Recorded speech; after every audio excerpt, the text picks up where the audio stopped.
All right, hello everyone, and peace of the Lord to all of you. I hope my voice coming good.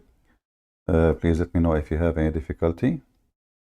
In case Satan hid a pea in your ears and you have any problem to hear me, I advise you to meet Dr. Muhammad. He can tell you any problem, he can solve it. Just take the negla seed. The negla seed problem, can solve any problem. Me, myself, I have some health problems sometimes. And once upon the time, I woke up and I remember the hadith where the Prophet said, take a negla seed. But the problem I did, the mistake I did, I took two negla seed, and that made me so healthy. And like as they say in Hulunulu, two negla seed can kill you. You know, Prophet Muhammad did not say take two negla seed. He says take negla seed. So it was my mistake, not listening carefully for the Prophet advice. So I took two negla seed. So we have to admit our mistakes. Okay. Now we know that the Muhammadan they were burning churches in Pakistan, and that's it. We are afraid now, and we will not, insult Prophet Muhammad. Peace be upon him. And I promised that Pakistani terrorist, I'm going to insult Muhammad for you as much as you misbehave. Sorry. Because a behaving Pakistani Muslim is a person who burn churches. A misbehaving is someone who don't burn churches. So as long you are behaving as a good Muslim, we are going to insult your prophet. I will put the word Pakistan in my title wherever I go. So today our topic is about Prophet Muhammad appear in Pakistan. How we know that Prophet Muhammad appear in Pakistan? As an example, until now in Pakistan you cannot find one street is clean. What is the reason for not a single clean street, even in the heart of the capital? People piss on the wall because Prophet Muhammad appeared everywhere. He pissed in the wall too. Yesterday, we have a Muhammadan from Pakistan. He said to me he is going to do something to me, like he will do boom boom. And that is additional proof that Pakistan is full, and the Prophet Muhammad, he was there from the beginning. If we go in the hadith, we will find Muhammad when he was pissing in the road, because we don't understand tradition in Pakistan, where this tradition is coming from. People piss in the street, why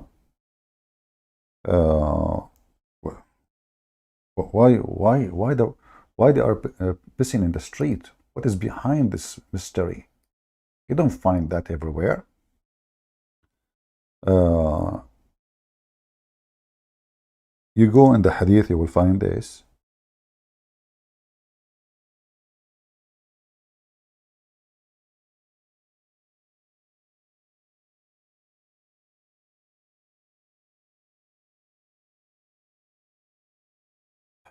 You will see the following hadith, which Muslim, they are saying it's very amazing. The Prophet, he always a best example for anything. So the Prophet, he was in the street. Yesterday when we showed this hadith to the Abdul, he said where it says he is in the street. It says there, a man was passing by and the Prophet was pissing. The Abdul says to me, where it says he was pissing in the street. All right. Let us see here.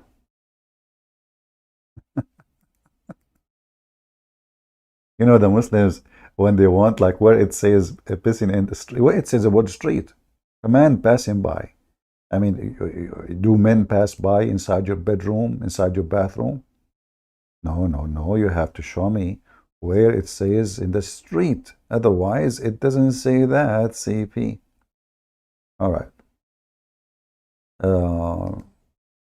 Let us put the hadith for you so we can see why Prophet Muhammad, obviously, he was born in Pakistan. And then after that, in Pakistan, all the Muslims who do learn from the Prophet who was born in Pakistan. And by the way, if there's any Muslim even can tell me who is this Muhammad, there's no even historical evidence of him. If you read with me here, Uh, that this win, that's one. Okay. Um, where is the hadith? Where is the hadith? Let us see. Sometimes this website, like you search for something, it shows you everything except what you're looking for. So we need to change the sentence in the search engine. Let us change it.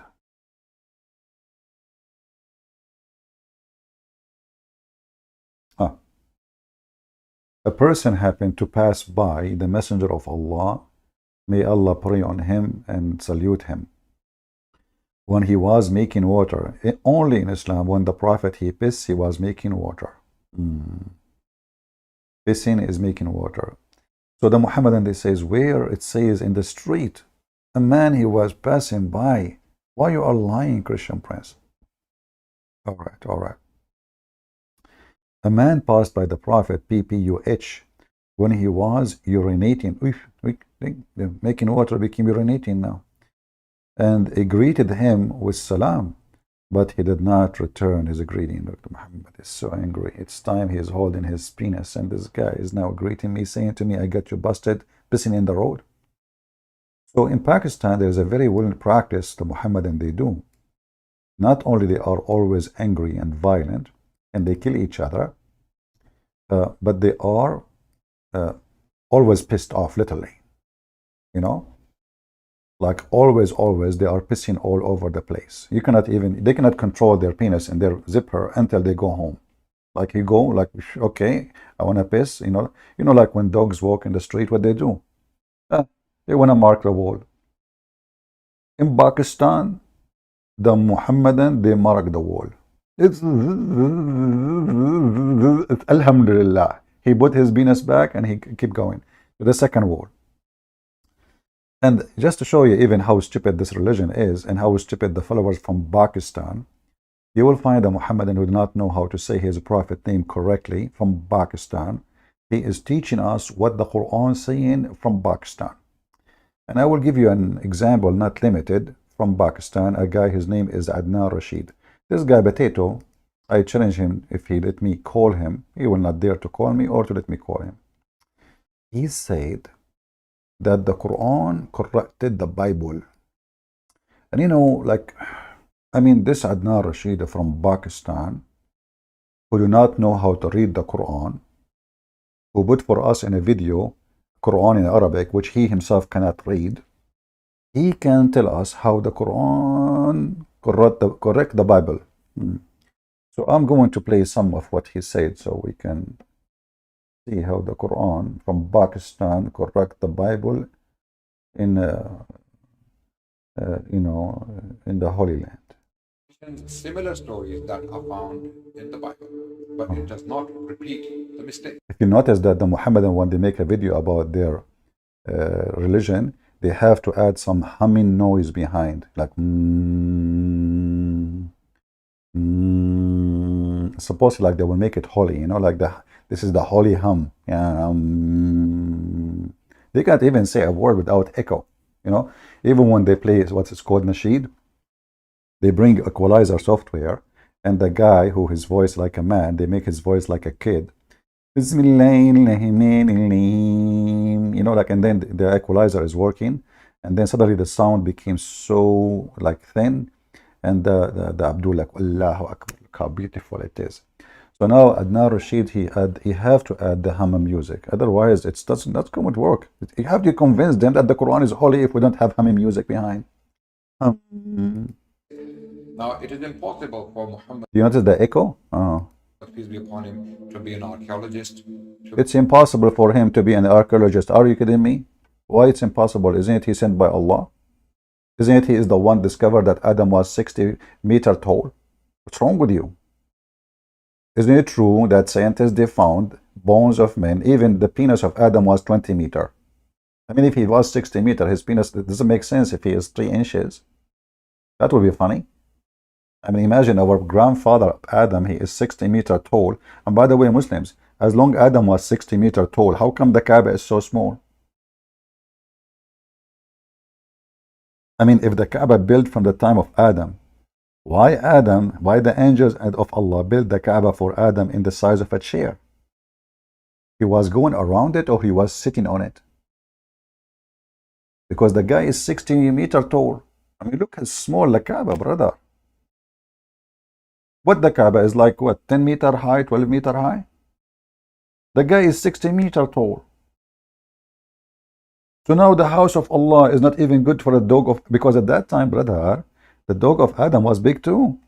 You know? Yeah, like Adam was so big. So it makes sense that I mean, imagine Adam is 60 meters tall, yet his dog is a 30 centimeter height. That's really funny. That it was a chihuahua for Adam. Not even a chihuahua. It was not even a rat. Anyway, so brother Prophet Muhammad was not an arquebot. I like it, this word arca. I don't know how to say it. Say it again. For Muhammad, peace be upon him, to be an archaeologist, to be a Archaeologist. historian, to be a linguist par excellence, in order to know all these stories that have only come to light in the 19th century. I'll give you one Come only to light in the 19th century. Are you kidding me? Come on. Okay, tell us. quick example. How I know the author of the Quran knew what was in the Bible, and he knew the errors, the mistakes of the Bible which were not put down in the Quran. The story of Job. The funny is that the Muhammadan from Pakistan, they say that the Quran correcting the Bible when the Quran approved the Bible. If we go to the stupid book of Muhammad, the yellow pages, you will find the Quran keeps saying confirming what is with them, confirming what is with them, confirming what is with them. You hear a Muslim from Pakistan, he said to you, correcting what is with them, correcting what, like Abdul. In the Quran it says confirming what is with them. You, Abdul from Pakistan, you say correcting what is with them. What the heck? Okay, I'm going to type the word musaddiqan. So the Quran, look at this, unbelievable. وآمنوا بما أنزلت مصدقا لما معكم. Okay. Believe in what I revealed, confirming what is with you. Okay. So, but he's correcting what was with them. Okay, chapter 2, verse number 89. All right. Pakistani Muslim, I'm listening. Guys, can you read the whole text or you don't read it all? Let me be sure you can read it all more clear. So the Quran, the chapter of the Hindu. I mean, you said a Pakistani Muslim. Open the chapter of the Hindu. He don't know what I'm talking about. I mean, isn't it? This is the biggest cow chapter in the Quran. You Muslims are really weird. I mean, you have a zoo in your cow chapter, spider chapter, animal chapter. What the heck? Elephant chapter, even furniture, chair chapter, table chapter. Oh, anyway, what is missing is the bedroom one. So, and when scriptures came to them from Allah, confirming what they have. But the Muslims are saying the Quran correct what we have. So the Muslims, really, the Quran is a book of an inspiration. And by the way, if you don't like this translation, we can translate, give you a different translation. What translation you like? You like a Pakistani translator? Let me search for Pakistani translator. Hold on. I think Yusuf Ali is a Pakistani translator. Aman Rabbi Aman. This man coming from Pakistan. So Pakistani translator Muhammad Yusuf Ali, he says, and when there come to them a book from Allah, confirming what is with them. So Adnan Rashid, he says, correcting what is with them. Allah says, confirming what is with them. I mean, have you ever heard of Abdul is not a stupid? Have you ever heard of Abdul from Pakistan? He is not a drunk, making fun of his Quran. How the Quran says, by the way, this is the correct way to say it, not Pakistan, like in English, you know, that's funny. It is Pakistan, okay? All right? So in Pakistan, we have a person, his name is Adnan. I bet you he do not even know what Adnan means. This is an Arabic name. Anyway, pagan, the Arab controlled them and they changed their names. So in Pakistan, they say to you that the Quran correct the Bible. Muhammad in Mecca, he says, the Quran confirmed the Bible. And that generates some kind of confusion. And that confusion is very normal thing to happen. However, we can fix any confusion you have. Simply, you do this. First of all, when you pee, you shake your penis 3 times. And you pee in the street and be sure women and children, they are watching. After that, you dry your hands on the floor on the wall. What that will do? According to scientists from Honolulu,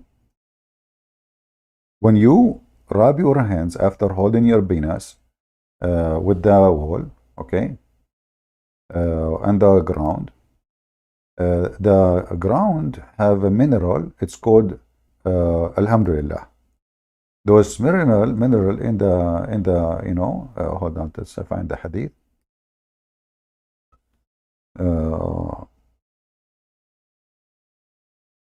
Those mineral, brother, after you piss, they touch your hand and they cleanse your hand. It's like a subhanallah. It's like an automatic cleansing mechanism. Say takbir, please. Say takbir.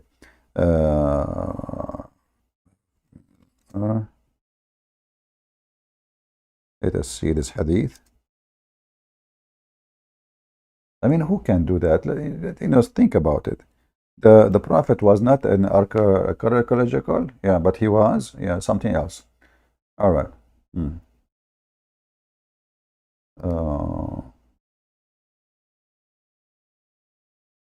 Let us see here. I'm just trying to find you an authentic hadith because the Muslims are very authentic people, as you know, especially from Pakistan. Okay, let us see. Look at this. Look at this. Beautiful, beautiful. I want to do that sometime, but not in my house. Maybe if I visit somebody. So I can leave some memory in their wall. Look at this. The Prophet, the Muslim, they say bath. He just washes, supposedly, from janaba. He was having orgasm. I mean, everybody need to know what happened in the bathroom or in the bedroom. Actually, this is in the bedroom. Muhammad don't have a bathroom at that time. First, he cleaned his private part with his hand, and then he rubbed his hand with the wall and the earth. So now if you have a confusion about what really, what the Quran is saying, because Adnan Rashid saying the Quran correct the Bible, the Quran saying the Quran confirm the Bible. Or what you need to do, and I'm talking to the female, they don't have those things. I feel sorry for you. You do masturbation. Then you clean your private part. By what? Don't ask me. And then you rub your hand with the ground and the wall, and that will make you a Picasso of your time. All right, we go back to Pakistan. So, if the Muslim here in the chat can tell us how the Quran says confirming what is with them, yeah, I will give you the answer. The Muslim, they will say to you, no.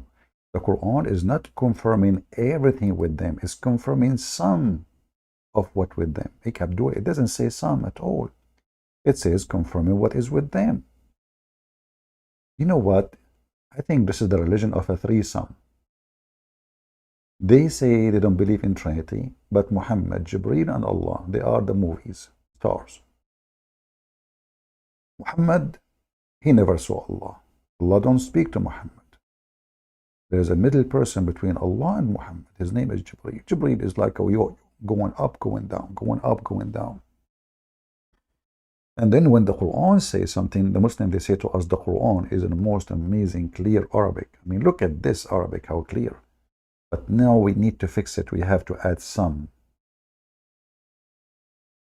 Do you know what I'm saying? Without some, it doesn't work. So we add hum in the background of the video, and we add some between the words in the Quran. So that will fix it. Otherwise, this is messed up. The Muslim, they say something, the Quran says something else. Let us go back to Adnan Rashid. Just to show you how Muslim from Pakistan, they try to make an error in the Quran as a science and history. when the fact what he is saying is nothing but a mistake. Joseph, in chapter 12, it makes a distinction between the king of Egypt in the time of Joseph, which was the old kingdom, and the king of Egypt at the time of Moses. Amazingly, the Quranic text makes a distinction between the two kings when it comes to their titles. Amazingly, shockingly, Shocking. surprisingly. I'll give you the details very quickly right now. And this is to prove that the author of the Quran knew exactly what was in the Bible and what was inaccurate historically. And this was an inaccuracy in the text of the Bible. The king at the time of Joseph, which was the old kingdom, nearly 19th century BC or the 20th century BC, whenever Joseph lived, whatever chronology you may choose to follow, but that was definitely the old kingdom. At that time, the title Pharaoh was not used for the kings of Egypt. This much is very, very clear historically. An Egyptologist who deciphered the Egyptian language, the hieroglyphs, they have made it very clear that there was a family called the Hyksos. They were governing Egypt at the time. I'm listening. Hyksos kings were not known as pharaohs. They were simply called Humph, H-M-F, which literally means Your Majesty. Or this is how they were referred to. It was in the time of Moses, later on, somewhere around 14th century BC or 15th century BC, when the title Pharaoh was used for kings. Now, when we go to the text of the Bible, in the book of Genesis, the king of Egypt is called Pharaoh in the time of Abraham. The king of Egypt is called Pharaoh in the time of Joseph. The king of Egypt is called Pharaoh in the time of Moses. Amazingly, the Quran does not repeat this historical error. The Quran, referring to the king of Egypt in chapter 12, Surah Yusuf, calls him the king, simply the king, Malik. The title Malik for the king is there in chapter 12 of the Quran when the story of Joseph is being told. But when we come to Moses in the Quran, the king suddenly turns into Pharaoh. Let us show you how stupid the Muhammadan from Pakistan and all the Muhammadan around the world. What the stupid Abdul is saying, that the Quran was able to recognize the title, when in the Bible it's called everybody Pharaoh. But Pharaoh is used as a word meaning king, you donkey. In fact, your Quran made a big mistake, because the Quran Muhammad think that Pharaoh is the name of the guy, is not a title. If we go in the Quran, you will see the following. I will type in front of your eyes, just to show you how we recognize donkeys. A donkey from Pakistan who do not know how to read one Arabic word, he is teaching us what the Quran is saying. And the Quran is saying conforming what is with them. But isn't it Muhammad, he took an oath in the Torah? Isn't it? So conforming what? Anyway, if we type in Arabic, I will type the word al. So I can say Ali Amran, but I will type al only. What this al doesn't show in the engine, search engine. So let us type Ali Amran.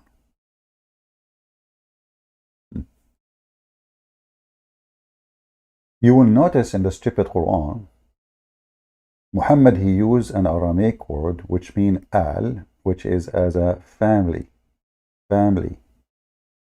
So this is Imran, chapter 3, verse number 33. Read carefully. This is the Muhammadan translation, not my translation. So what the Muhammadan translate the word al? As a family. So what Abraham is? Abraham is the name of the man. What al is? Al is the name, is the word mean family of Abraham. And here the same repeat here. The family, Al Imran, the family of Imran. So what comes after the word al is the name of individual, not a title, you donkey. Are you guys listening? Are you with me? So al is a phrase, is two letters actually, which is a word, Aramaic word, present the family, the people, and they are specifically family. So Ali Imran, you put the word al before a name of individual, not a king. Not a king. You see, when this guy he mentioned in chapter 12, he said in chapter 12, it says king. Okay, well, if both of them they are title, then we should find the word al before both of them. You know what I mean? We cannot add the word.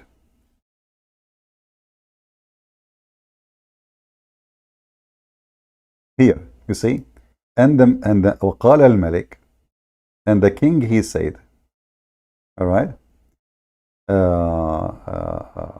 So the Muhammadan they say, okay, it says the king, but okay, if the pharaoh is a title and the king is a title, so why the Quran says al before the pharaoh, but he don't say al before the king?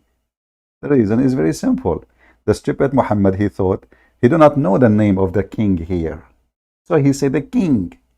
In the case of Pharaoh, he thought that this is the name of the king. His name is Mr. Pharaoh. Guys, do you understand what I'm saying? The Pakistani Abdul, he think that there is some amazing, how the Quran discovered this. When the stupid Muhammad is just making a big mistake, thinking that the word Pharaoh is the name.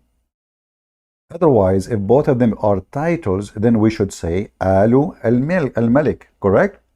You understand? So if the word al, let us go back to al. Here we go. This is al. I will highlight it for you. The word al repeated twice in this phrase, in this sentence. Here we go. It's just 2 letters. Let me zoom in. You can take a screenshot. So you find that the word al appear only in the front of an individual name, no title ever in the Quran. Al separated by itself is a word by itself, not 2 letters. Mean specifically family of. So when you say al-Pharaoh, al-Faraun, Ali, you can say al-Faraun as a part of the word, but he said Ali Faraun. He didn't say the Pharaoh, he said Ali Faraun. Faraun is a name. This is why he did not say El Faraun. To make it simple for you, if you say in English the Pharaoh,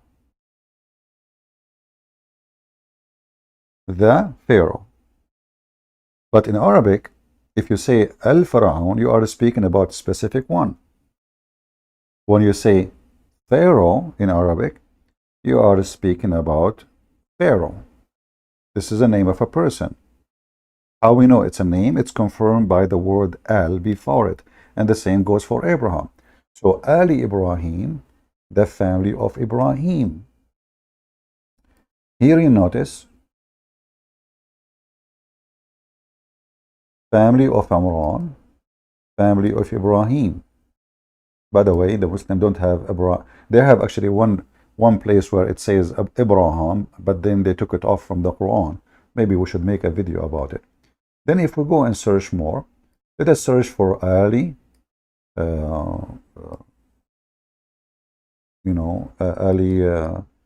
Faraun. If we type the word Faraun in the Quran, I will type just the word Faraun.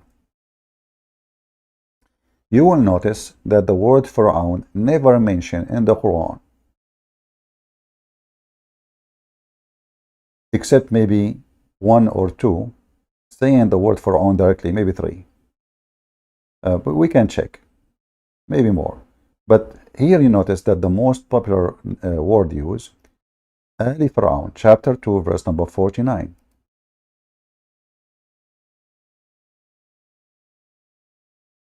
Do you see?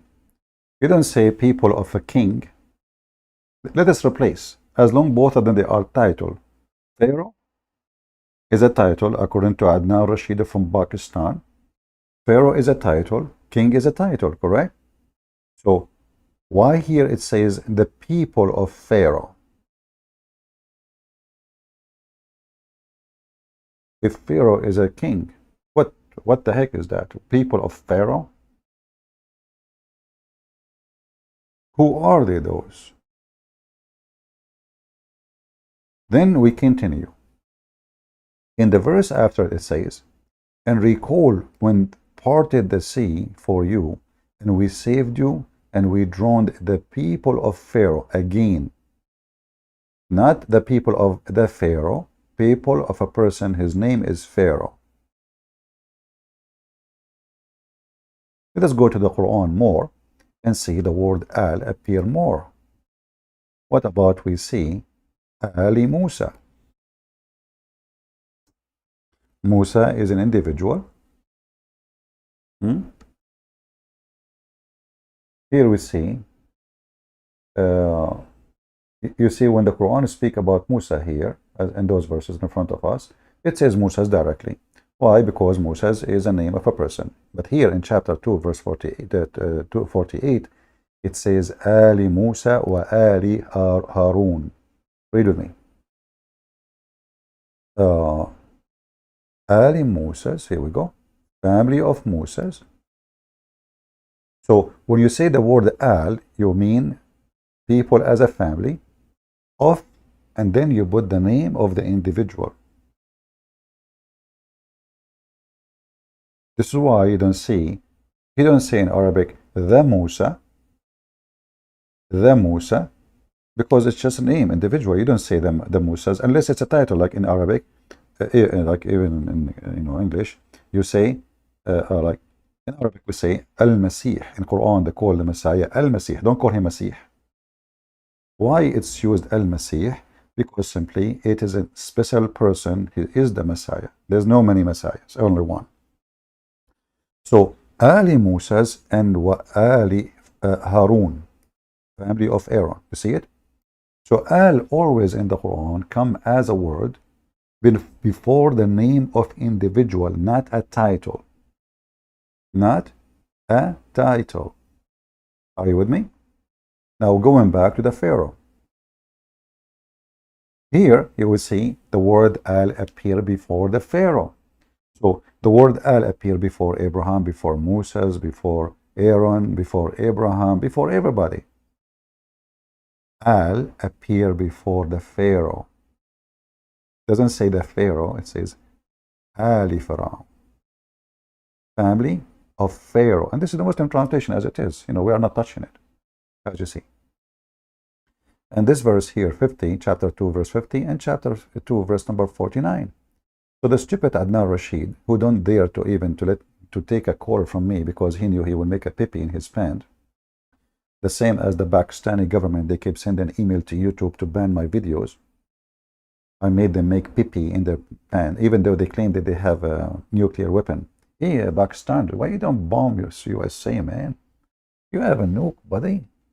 Do it, just do it. We are insulting Allah Prophet. How come you want to burn a church of a poor people in Pakistan? Shouldn't you burn America, you coward son of Mut'ah? So here you notice what? You notice the Quran actually making a big mistake. The Muslim, they make it a miracle. Every stupid mistake in the Quran, in the hand of Pakistani Muslim, it turned to be a miracle. You cannot see the text. Why you cannot see the text? I mean, Pharaoh is in the middle. You want to see the whole thing? You just open the verse, Okay, here we go. I will make you happy. Are you happy now? All right, now you are happy. I'm happy too. Are you happy? Who's happy? So now it says, and recall what parted the sea for you. Now, how we can get them more busted? Anyone knows how?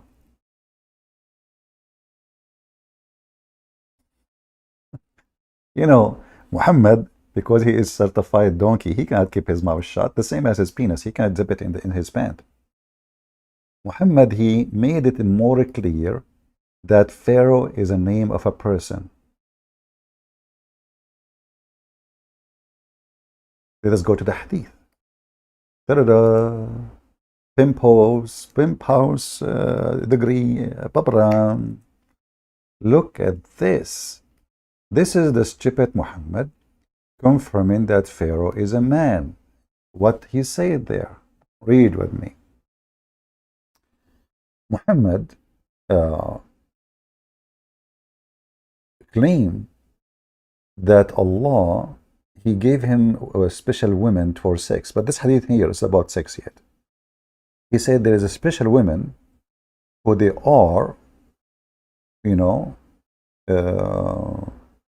special in the eyes of Allah. Look what Muhammad he just said. Muhammad he made a very historical mistake, because the Pharaoh, if you go to Adnan Rashid in his video, Potato, he will say to you that the Pharaoh in the time of Moses was what? Was Ramses. And if you go and check the Ramses II, what is the name of his wife? He will say her name is Nefertari. What is the name of the Pharaoh? Not the Pharaoh, the wife of Pharaoh. Pharaoh, you see it? He didn't say the wife of the Pharaoh. He says the wife of Pharaoh. Pharaoh is the name of a person. Are you with me? Do you see how we get them busted, those potatoes? So Muhammad, he claimed, here he made two mistakes. Nefertari, the wife of Ramses II, her name became Asiya, and she is an Arabian girl. And her father, his name is Muzahim. Yes, brother. Yes, brother, his name is Muzahim. The daughter of Muzahim. But if you go in Google, peace be upon him, we can get Muhammad, police be upon him, in 2 seconds busted. So I will search in Google, Ramses II,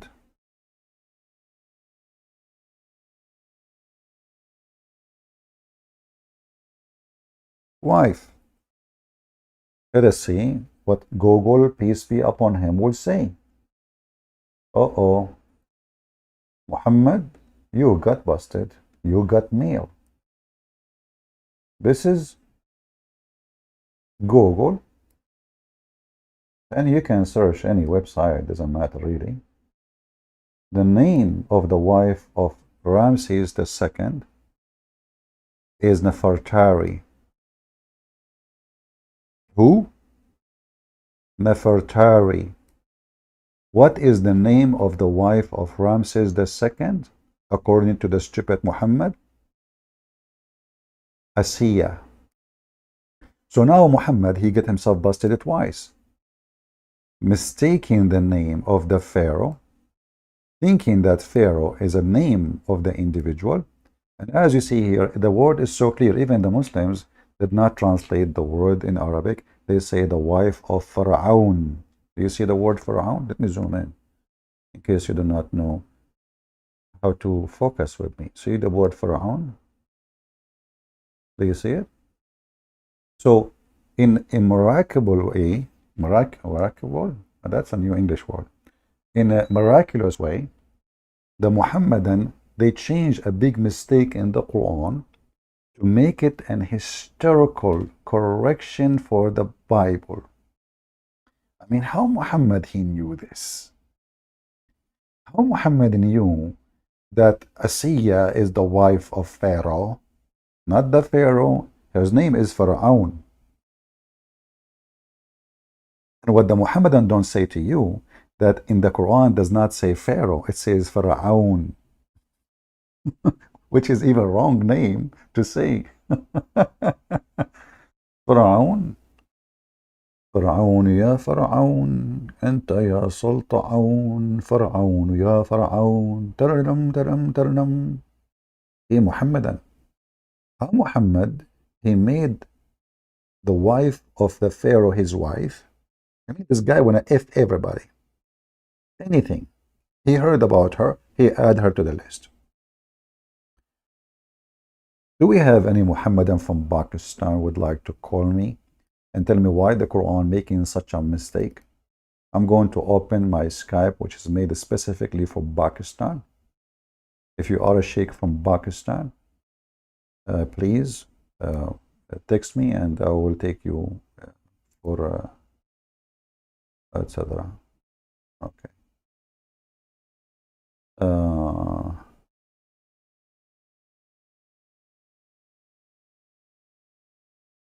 all right.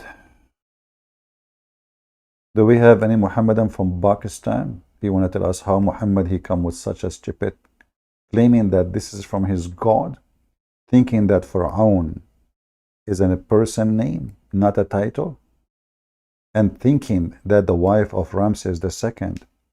Why he did not say Ramses? I mean, what this drama is about? As long the Muhammad he knew, the architectural whatever word, just say Ramses, man. Why Allah did not say Ramses II? That would be good. That would be sufficient. So do you see any how we laugh at the Muhammad and why we laugh at Muhammad? Historical, Muhammad he correct the Bible, the Quran confirmed the Bible. The Abdul from Pakistan, they say the Quran correct the Bible. Which one we should follow? Harut and Marut saying nobody is perfect. Harut or Marut, are you kidding me, man? Listen, Harut, I don't I don't like to go in argument with you because you are Harut and Marut. Are you both together in the same bedroom now? Please behave yourself. According to your story, according to Muhammad and Harut and Marut, they decide to have sex with the star. Her name is Venus. She was so hot, man. I mean, her boobs. She have 7 boobs, you know. So according to the story, Allah he sent Harut and Marut to the earth, and he put them into test.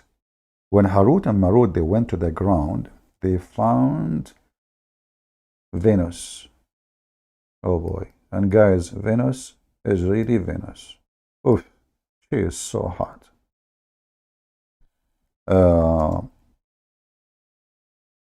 Like she was just walking by wearing short, very short skirt. And you know what those short skirts can do to men. So Harut and Marut, they said to Venus, hey, listen, can we just have sex with you? Look how, they are like forward. I mean, those are angels. They don't play games. That's it. Hey, listen, can we do boom boom? Huh? I mean, they are angels coming to earth and they are doing boom boom now. Okay. Okay. So, and then, Venus, she said to them, you want to do boom boom with me? Naughty, naughty, Harut. Not naughty, naughty. Yeah. So that's why I cannot speak to Harut and Marut. I have to show respect. Please restrain yourself because Harut and Marut, they teach magic. They open a school to teach black magic according to the Quran.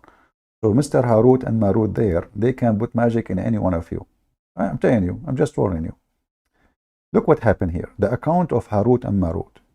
This is a deep story. I love it, by the way. Let me zoom out so you guys can see it better.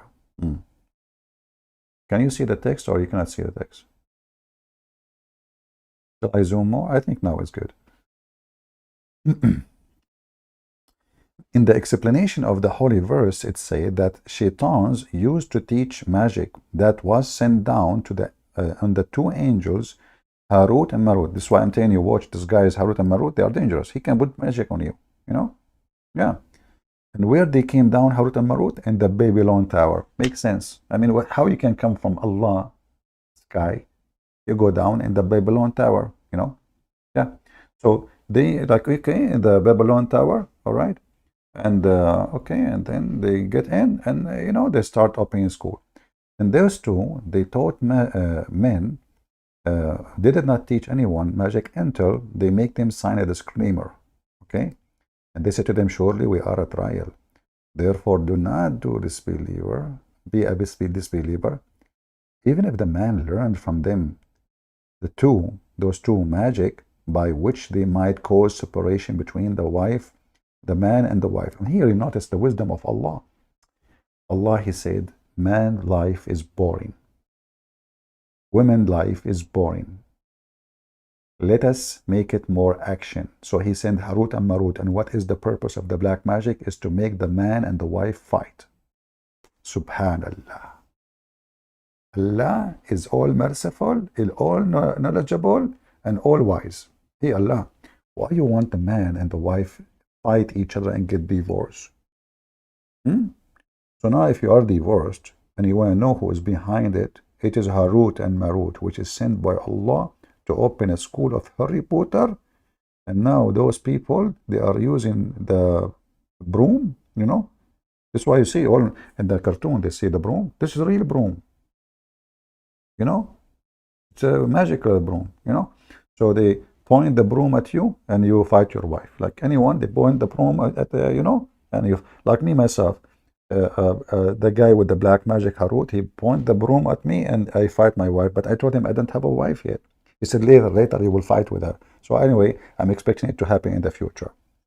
So look at this amazing story. This is the Muslim correct the Quran, correct the Bible. Look at this. Look at this. Allah sending angels to teach black magic, open Harry Potter.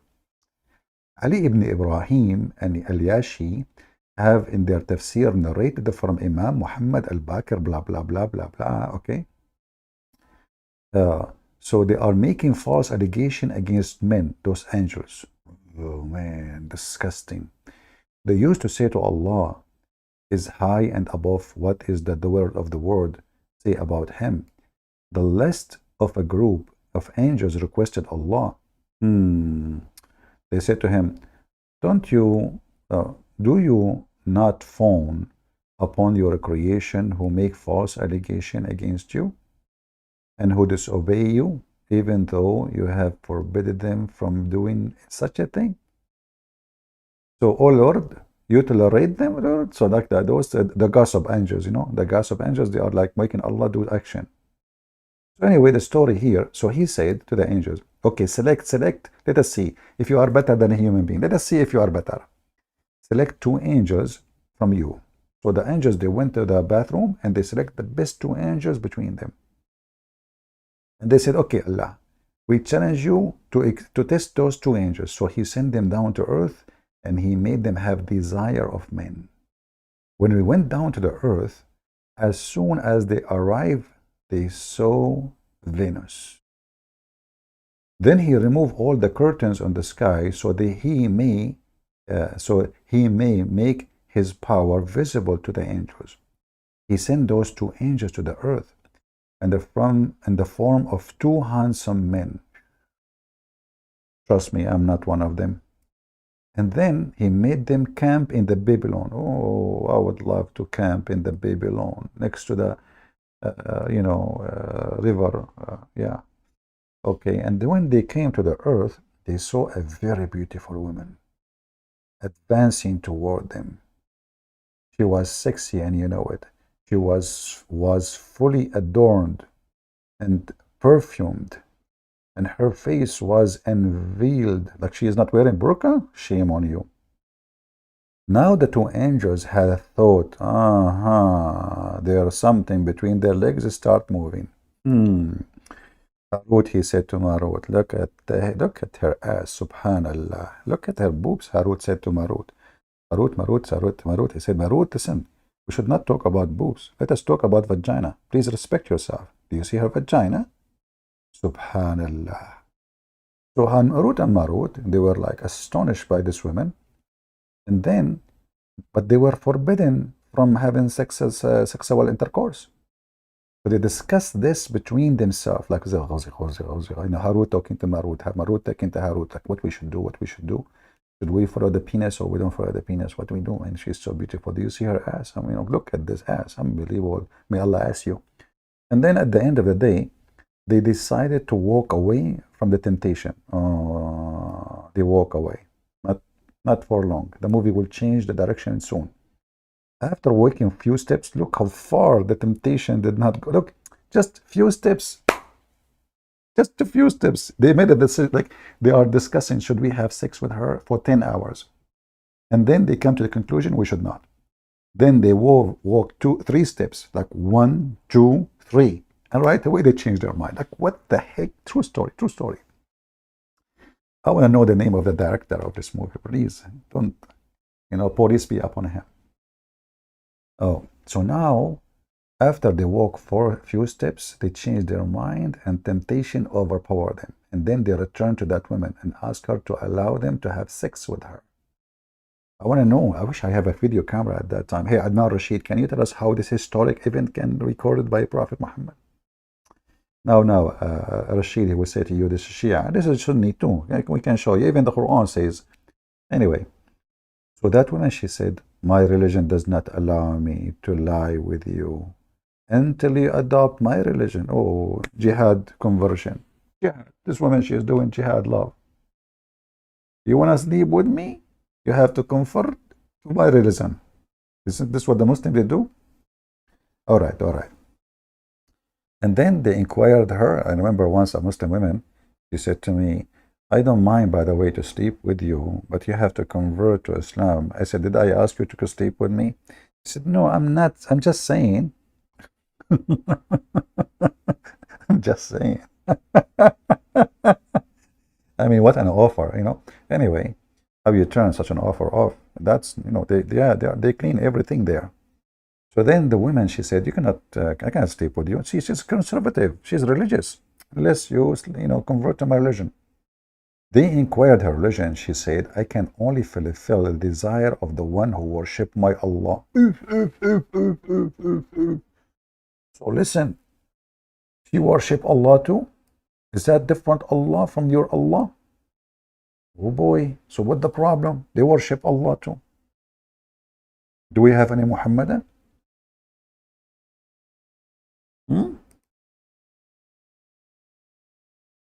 Do we have any Muhammadan here?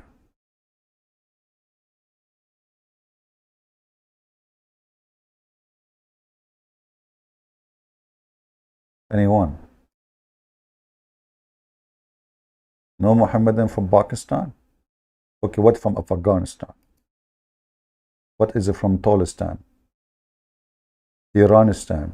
Anistan? Maristan? So anyway, so they consulted again, and the desire overtook them. Look at them. I mean, you know, they want to have adultery. They are so horny. Sick angels. And then each time she asked them to do something, look, she made them drink wine. She made them go down to the idols. All of this to have sex. Look, I mean, sex. I mean, a lot of requirement. And look what the story says. Having, okay, they confront us drinking wine, having illegal sex. Illegal sex? So angels, they have legal sex and illegal sex? Okay, two angels at the same time having sex with this woman? That supposedly can be legal sex? Anyway, who wants some coffee? I'm drinking coffee. In the prostrating before the idol, they say to the women, verily you have proved a big trouble for us. Look at this woman, what she did to them. Why you do that? Why those women? Who sent her? Who sent this woman? You will find later that this woman, she's sent by Allah. So beautiful story. I don't know how I can express for you that obviously history always corrected by Prophet Muhammad and Allah. And then, so this woman, she said to them,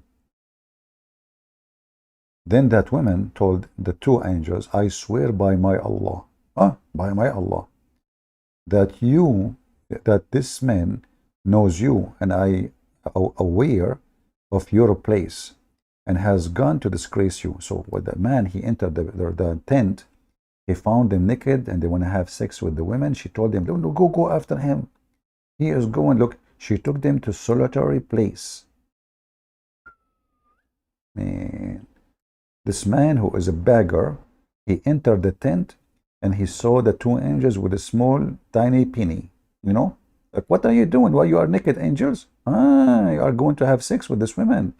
So the man, he closed the door of the tent, and he decided to go in the bazaar to get them busted in the Babylon. And by the way, at that time in the Babylon, the bazaar market was so busy. A lot of people doing shopping. It was Halloween, you know. So anyway, the man, he told them, okay, because they are drunk now, and he will tell the people they are drunk having sex with this woman. So suddenly, they readied to lie with that woman, when suddenly a beggar entered the place. This is an Indian movie. You know, like in Indian movie, you see two guys, A female and male, they are dating secretly because their family don't approve the relationship because the boy is poor, the girl is so rich, and they decide to meet in a very solitary place. Nobody knows about it. And then suddenly in the Indian movie, there's a 20,000 people dancing behind them. Please don't ask how they appear and why. But remember, nobody knows about this date, not even their mama, not even their dada. And then suddenly the 20,000 Indian, they are dancing the same move. And even they fly with the wind. And the woman, she changed her clothes 7 times, 8 times during the song, even though she came just with one dress. But remember, it's an Indian movie. I mean, Muhammad is the first Indian movie provider, producer. So here, when they decide to have sex with the women, you know, in the tent, the baggery opened the window, like, what the heck are you doing? And I saw you, that's so your willy, you're so small willy. Look, you are an angel, look how small your willy. So the angels now, she told them, listen, go get him before he go and tell everybody.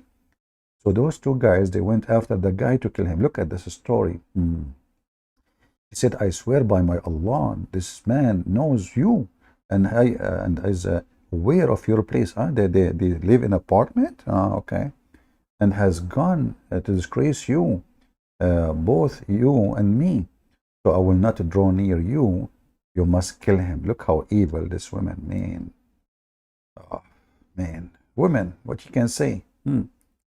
So that may not be able to disgrace us and come back to me. So kill him and go and do boom boom. So those guys, they run after the man and they kill them. Look, those two angels. Look how, Harut, are you there? Harut, why you don't call me and approve the story for us? Is that what happened to you, Harut? We have Harut and Marut in the chat. I don't know why you don't call us. Hey, Adnan Rashid.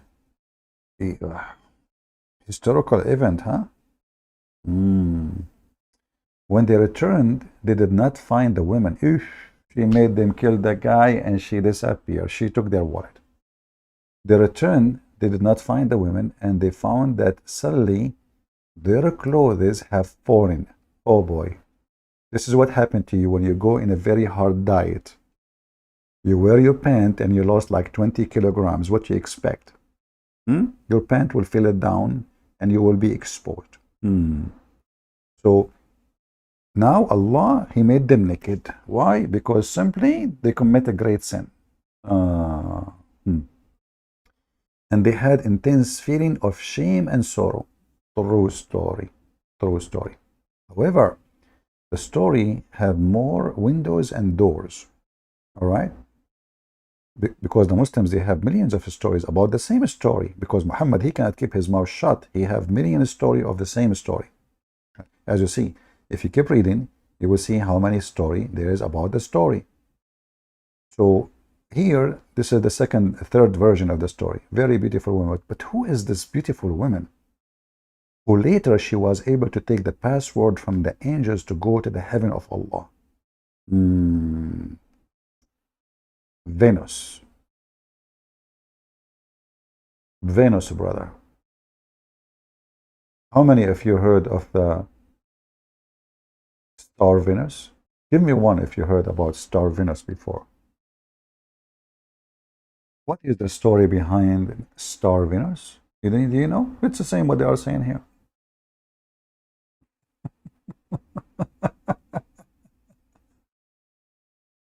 Muhammad, and they take stories from anywhere and they put it in their books.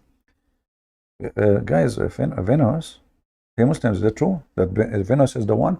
And then Allah, after she took the password from the two angels, she went up to heaven. But Allah, He got the alarm system. You know, the Quran says, if he try to spy at him, Allah will shoot them with the star. You remember? Flaming fire. All right? So when this woman, she was able to get the password, yeah, Venus. What's wrong with you people? Show respect. You see, guys, don't insult Venus. I have to tell you, there is a relationship between me and Venus. All right? I mean, why you are rude? Here we go. It's in front of you. I did not make it up. Al-Kawa said, enlighten us about the red star that is Venus. He said, Once Allah Almighty made the angels see a condition of a human being who were busy disobeying Allah. The angel named Harut and Marut, and those people, those great grandfather Adam was, like you can read the story. So, yes, it's about Venus. What's wrong with you? Look, this is the star Venus. They ask, who is this woman? They said, this is the star Venus. She was a very beautiful woman. Yummy, yummy. Oh boy, man. I feel hungry now. She said she had gone to one of those two angels. Look at this evil one behind my back. You know, when I meet her, she say, "I love you. I don't talk to other women." I went away. Venus, she is playing with her tail. She is very beautiful woman. She had gone to one of the angels, two angels, obtaining some kind of decision. Something fishy. At the first sight of her, the angel fell in love. Oh boy. What's your name? Can I have your phone number? Where do you live? Oh, yeah, in Venice, Italy? Is that what's your name? Venus. Venus from Venice. Okay. And what is your grandfather? He's a Greek. Okay. So the angel, he saw her right away. He felt apart. Like, what the heck? Look how beautiful she is. So hot, so mummy, yummy. He could not hold himself. And then he fell in love with her, and he told her the truth. That is with you, my judgment will be in your favor. But only when he gave me the control over you. The women promised to do so in fixed time of them to meet. Then we have a date now, but you have to give her some secrets. So listen. And when she went to the other angel. She is playing games. Now she went to Harut. First went she Marut. She went to the other angel, and the same thing happened to him. She gave him also the same promise and fixed time of them to meet. But look what she would do. She would make them meet in the same time. Women, man. So Adnan Rashid from Pakistan, he is going to date Venus with Lili Dawa from Turkey. But Lili Dawa, he do not know that Adnan Rashid been given the same date. Okay, brother. I'm really, I like it. And then when both the angels reach the Venus, that appointed time, they saw each other, and now they felt like, what the heck? What are you doing here? He said, what are you doing here? No, I'm asking you, what are you doing here? So now both of them, they got busted. So she got them busted both in one, like, look how smart this woman is anyway. And then soon, decency went away from them. And one another, I have come here to have some purpose, same purpose, or which you have came for. So both they asked the women to allow them to have sex with her. Look at that time. I mean, this is the angel of Allah want to have sex with the women at the same time. Okay. She made them prostrate before her idol and made them drink wine. Got a beggar killed by them, and then finally told them that she will not please, she is decent, she will not be pleased with them until they teach her the way of going up to heaven. Look at this, brother. I mean, look at this. Look at this. Now, those angels having sex, don't want to have sex. They are desperate. They will do anything. So now she said to them, okay, you want to do boom boom? Huh? Honey? Okay, look at those legs. Look how beautiful. Look at the breast. Look at the breast. Da-da-da-da, da-da-da-da. Boing, boing, boing, boing. She starts shaking them. And those angels, they lost their mind. So she said, if you want to play with them, you have to tell me the secret to go to heaven. Which makes sense. I mean, everything have a price. Hello? Now those two angels, they used to decide people dispute during their day and go up to heaven at night. Oh, so they are working in the earth and they decide between people, but at night they go up to heaven. Oh, like boom, boom, like going up, down, go down. They refused to teach the women how to go to heaven, and in return, she did not fulfill their desire. At least the angels agreed. The angels, they could not take it for long, man. I mean, they cannot keep their penises in their zipper. They agreed at least to wish, last wish to the women, and also taught her how to go up to heaven. Oh no, oh no, oh boy, big mistake, big mistake. Can somebody call Adnan Rashid from Pakistan? In order to experiment, she uttered the words taught by them, and at once she reached the heaven while the two stood wide-eyed open. Look at this. She said the word like Harut, Marut, Shankabut, Karkabut, right away in 2 seconds.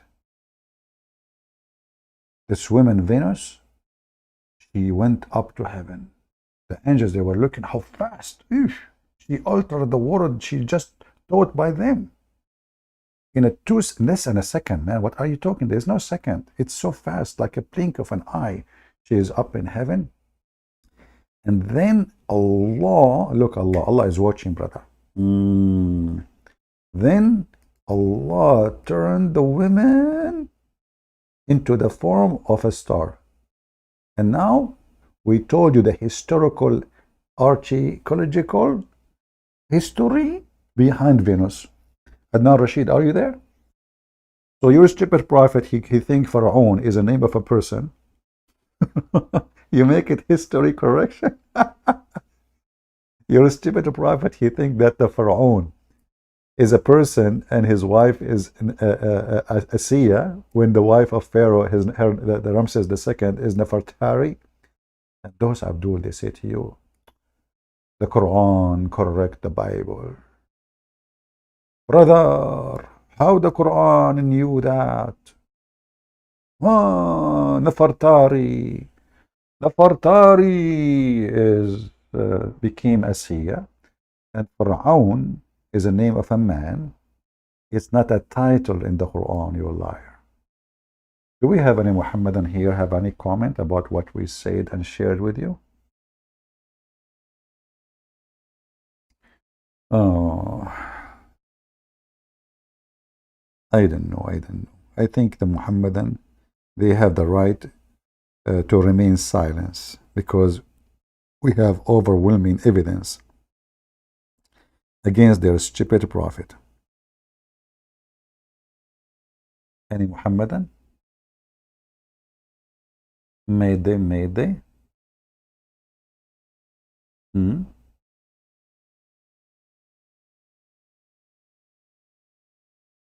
Not even one Muhammadan? Nobody have a comment? So do you see how you Muslims lie about your religion and your book? And do you see why we are the Arab Christians? You know, by the way, Arab Christian doesn't mean people they are Arab. You know, I mean, Arab is not even ethnic. I mentioned that many times, right? Arab is not even a group of people. Arab is a word of anyone who live in the desert. Have nothing to do with ethnic group.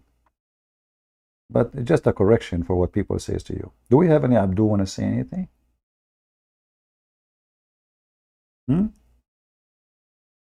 Is it true that the wife of Ramses II, her name is Asiya bint Muzahim? Her father is Muzahim. Why? He is a Bedouin from Jordan. In Jordan, they like this name, like Muzahim. You see half of the country, their name is Muzahim. You know? Hey, Muhammadan, are you there? Yeah, there is a kid. His name is Sincere Muslim. He's a very sneaky, stupid. A Christian prince. Sincerely, I don't want to be rude with you. I mean, if you read the comment of this, you will die laughing. So I said to him, as long you have you Christian, you have no evidence. Hey, Muhammadan, sincere Muslim, do you have any evidence of the story of Asiya and Pharaoh? Do you have an evidence that the black dog is the devil?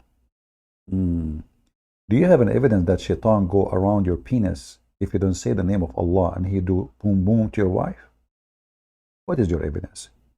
Do you have any evidence that shaitan take hair from your anus when you pray? I mean, come on, this is easy.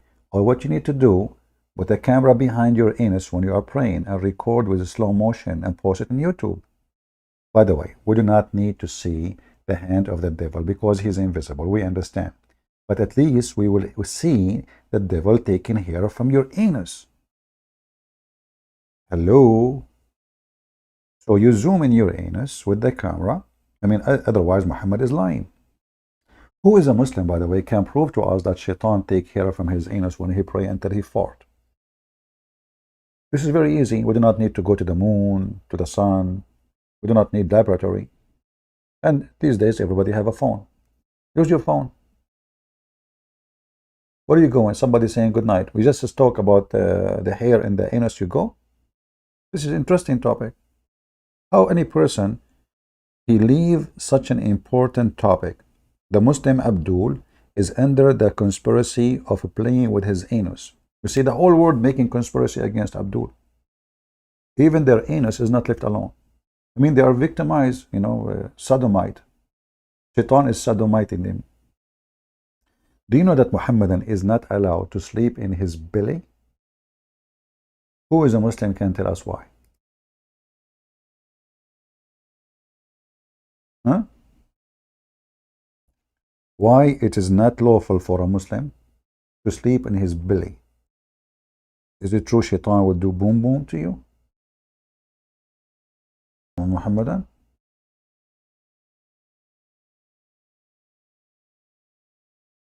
Hmm?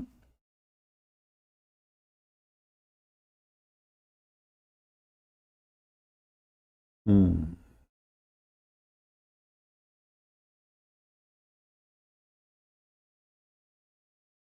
I see, I see.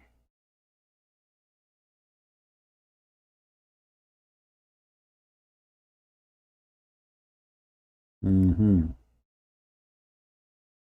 No Muhammadan?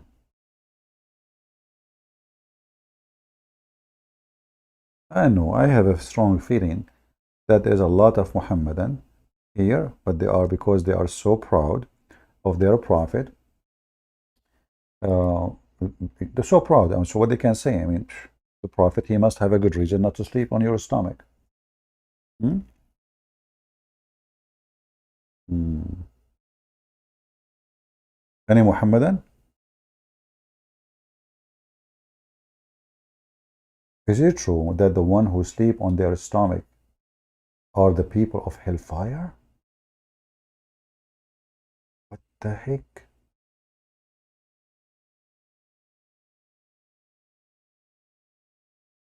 Muhammadan is true?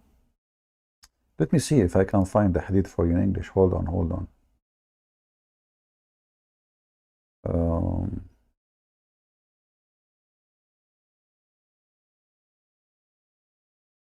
Let us see this one.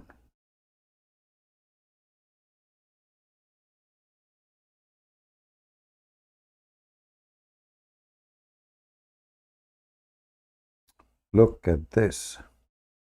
My father said I was laying down on my belly in the mosque. Look how disgusting this person.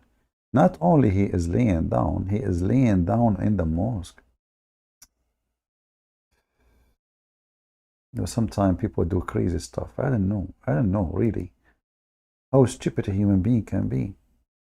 So my father said I was laying down on my belly in the mosque when someone shocked me with his foot, like he said, laying down in this way, is this approved by Allah? Hey Muslims, what is the problem?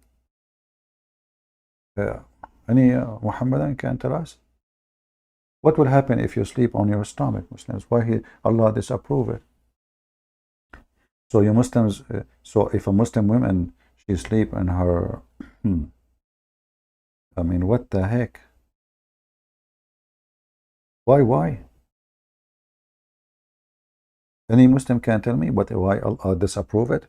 In which book it says that? I mean, when Muhammad he says such a thing, why the Muslim don't ask him when Allah he said that to you? Isn't it Muhammad received his message from Allah in the Quran? Where in the Quran it says that Allah disapprove you sleeping on your belly? Hmm? Any Muhammadan? So there is tons of stories, like they are fantastic stories. And obviously, the Prophet Muhammad, he have his, all of this is superstition, you know. In different hadith, actually, Muhammad, he said that this is how people of fire, they sleep. And he meant, you know, like, if you want people to do boom boom to you, okay, you sleep in your belly. Obviously, Muhammad, he was a decent man. He is not filthy minded. Look at this one. The Prophet SAW passed by me, and I was lying on my stomach. He knocked me with his foot and said, "Oh, Janab, yeah, idiot. Jandab, what are you doing? This is how people of hellfire lie." Okay, hold on, Abdul. If this is how people of hellfire lie, well, that means this guy is in hellfire now.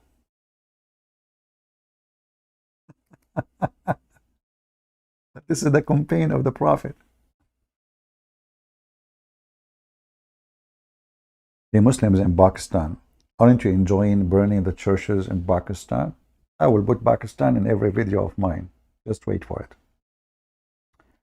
Who is a Muhammadan who did not sleep in his lifetime on his belly? Any Muslim who can call me and he swear by the foot of Allah or the shin of Allah that he never slept on his belly. Now I know where the name in America, Billy, is coming from. Yeah, should we arrest a person who sleep in his belly? If there is any law in the Pakistani government law says belly sleeping is haram? In Mars, you don't believe in that? Oh, in Mars you can sleep in your belly? Oh, good for you. Well, in Pakistan you cannot. If you sleep in your belly in Pakistan, you are from people of hellfire, and the Muslims will burn your house. And I bet you every Abdul in Pakistan, he sleep in his belly. Any Muhammadan? Hmm?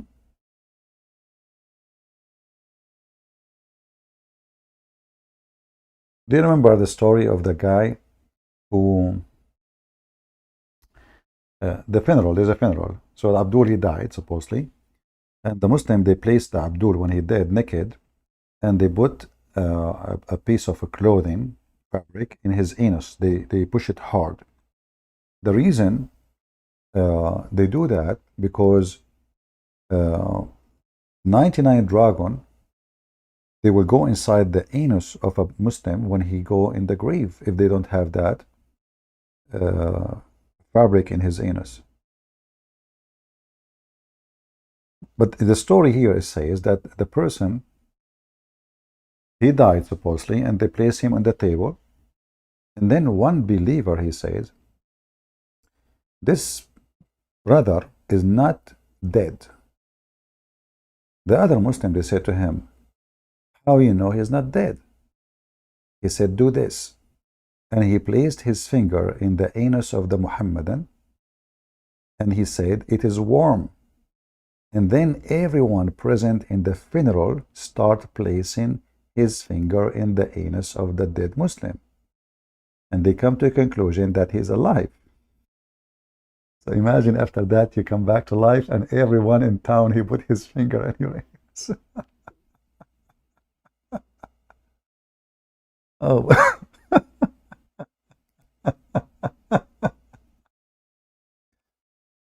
So brother, when the Muslims, they put their finger in the anus of the guy, did they put him in his belly? I mean, how they put their finger in his anus? Oh boy.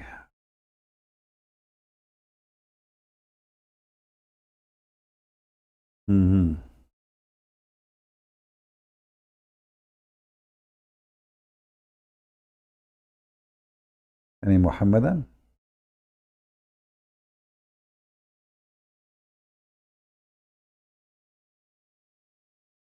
Today we are dry. There is no Muslims. I don't know why. But as you see, Islam is full of historical events, and all of them, they are recorded in history books, and they are really, really truthful. Really, really truthful. Hmm. Yeah, actually, finger licking, by the way. We are talking about fingers. After the Muslim, they put their finger in the anus of this guy, and then they want to eat, because in funeral, Muslim funeral, they eat too. So what they do, after putting the finger in the anus, they lick their finger. Look at the advice of a Prophet Muhammad. A lot of wisdom, when you read, you're amazed, like it's National Geographic station. Ibn Abbas reported the Prophet saying, when one of you eats, must not wipe his hand till he lick it, or give it to someone else to lick it. If that's so good. Listen, listen, listen. Here you notice the Prophet wisdom. Why? He claimed that there is some kind of a blessing in those licking. What do you think of the MBS making Saudi Arabia more modern and away from Wahhabism? Well, my friend, this guy, he came in a time where the people, they are spending their summer every year somewhere, drinking whiskey and wine. So the country is already, the religious, let us say, standard collapsed long time ago. The money of Saudi Arabia was able to keep the religious standard in the appearance, but behind the scene is collapsed long time ago. He's not doing anything. In Saudi Arabia, people, they take drugs. I mean, just search right now how many people die every year from drinking perfume. You drink perfume. So he did not do anything really. He just understood the situation, and in order to preserve their place as a royal family, who they are not royal, they have to move on. Otherwise, he will collapse. And he is not making the country moderate, In fact, Saudi Arabia, nothing changed in it. Yeah, I mean, women, they can go without hijab now. People, they can dance. There's nightclubs. There's, yeah, this is just speeding things up. But things is messed up long time ago in the country. But the most important thing is, ethic is zero in this country. Because, having freedom does not mean they grant you ethic. As an example, in USA, we have a lot of freedom, but there's a lot of non-ethical behavior. Thieves, shoplifting, all kind of garbage. But in Saudi Arabia, they claim to be very religious. And so in the appearance, everyone say, inshallah, each time he say any word. In the same time, child molestation, rape, theft, drinking. I mean, they say something, they do something. So the country is gone a long time. And I believe that the royal family, they call themselves royal for a reason. They are just so stupid. They think they are in control. They are not. Like you heard this guy, the crown prince, he is building a big city, and that will be a big investment. The biggest investment a human being can do is in his people before buildings. Until now, the majority of the Saudi do not know how to write, how to read. Until now, don't have a sewage. Until now, their poo goes in a hole beside the house. Until now, most of the school education is about Islam. So how you wanna make a future country when everybody is still in the cave time? So making parties and dancing and music is lawful, and theater, and this is not what going to improve life. What improve life is making people educated, and they will never do that, because education means that the royal family, they will not be royal. It's way easier to control a bunch of savage, uneducated people from controlling educated people who ask you where you take our money. Do you understand? So all those countries in the Middle East, they control their countries by keeping the country behind doors. In Emirat, as an example, you might think Emirat is very advanced. It's not. There's nothing in Emirat functioned by the local. The local don't even work. This country can collapse in 2 minutes. If some war happened between Iran and somebody, like what happened just a few years ago, the whole country will be empty. The whole system will collapse. Same as in Qatar, same as in Bahrain. Who is the one who fixed the electricity? A Filipino guy. Who is the one who cleaned the street? A Bangladesh guy. Who is the driver? I mean, even the driver, they cannot drive. So how countries can be built by such quality of people? To build a nation, start with education.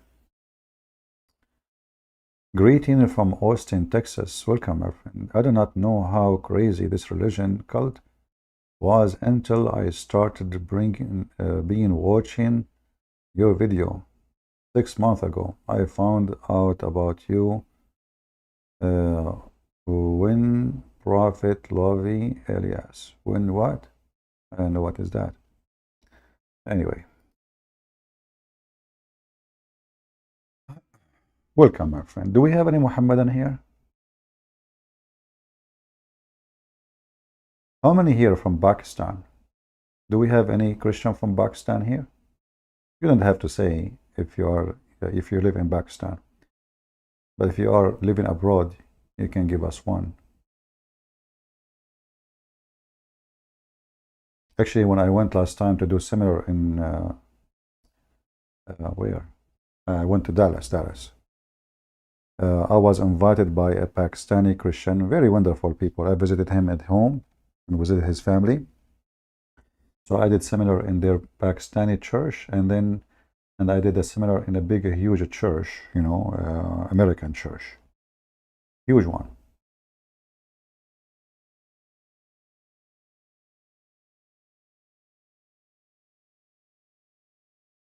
Do we have any Muhammadan? All right.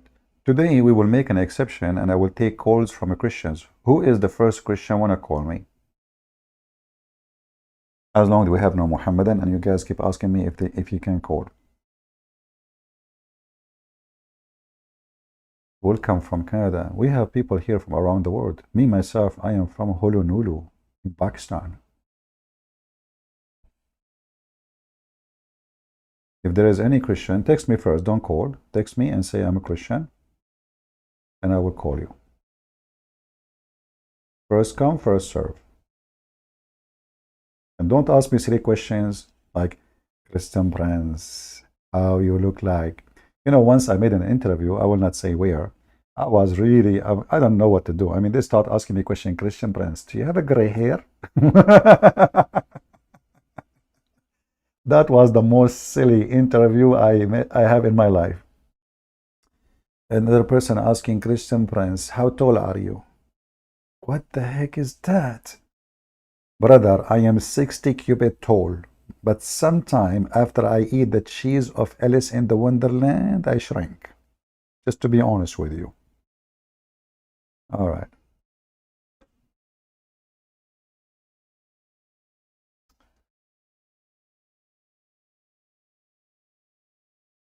All right. Okay.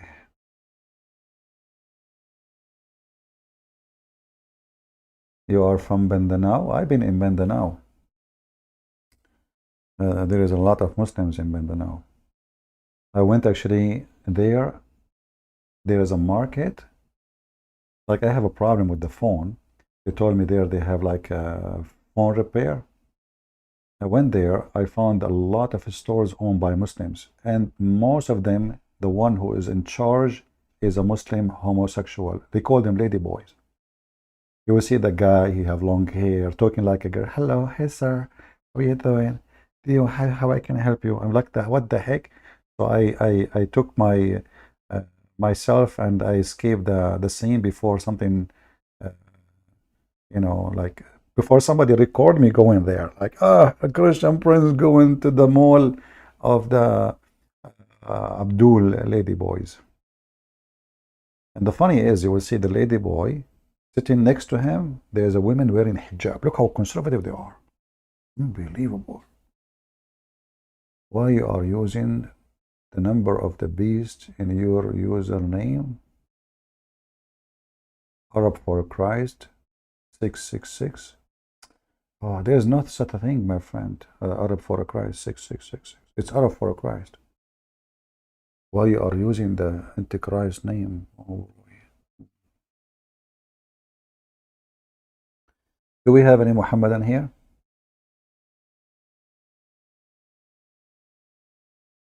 Until now. See, I told you. When I say who and a Christian when I call, nobody texts me. If I'm not saying Christian can call, they will say, can I text you? Can I call you? Christian friends, can I talk to you? Now we say Christians can call.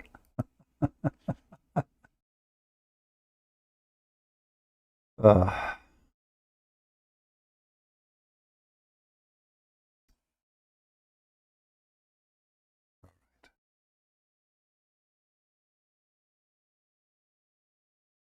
do we have any Muhammadan?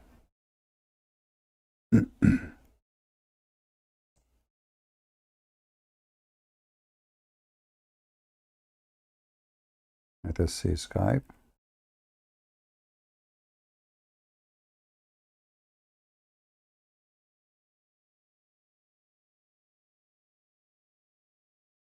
The one who is saying why you use the number 466 in your name, you are a scumbag like your prophet.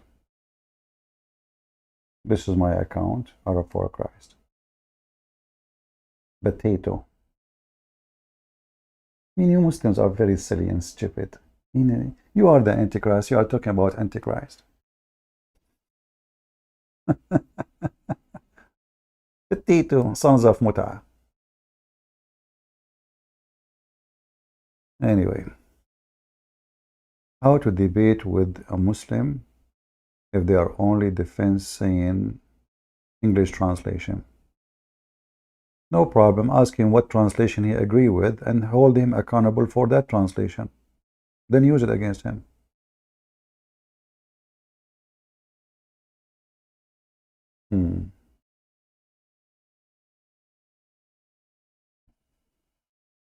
Anyone?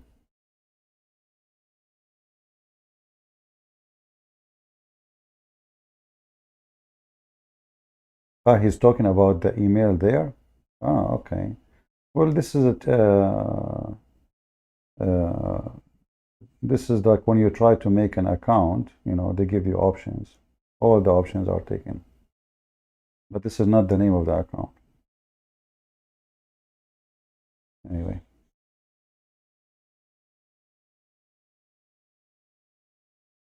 We are here to fight the Antichrist. Do we have any Muhammadan? And you can take it this way. We are here, the account to find the, Antichrist. Isn't this what we do here? Hey guys, you are texting wrong account. My account I'm using now is the one you see in the info of the video.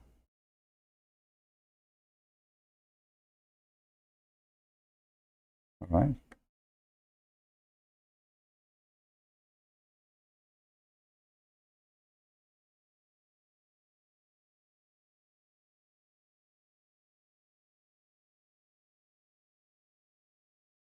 Any Muhammadan?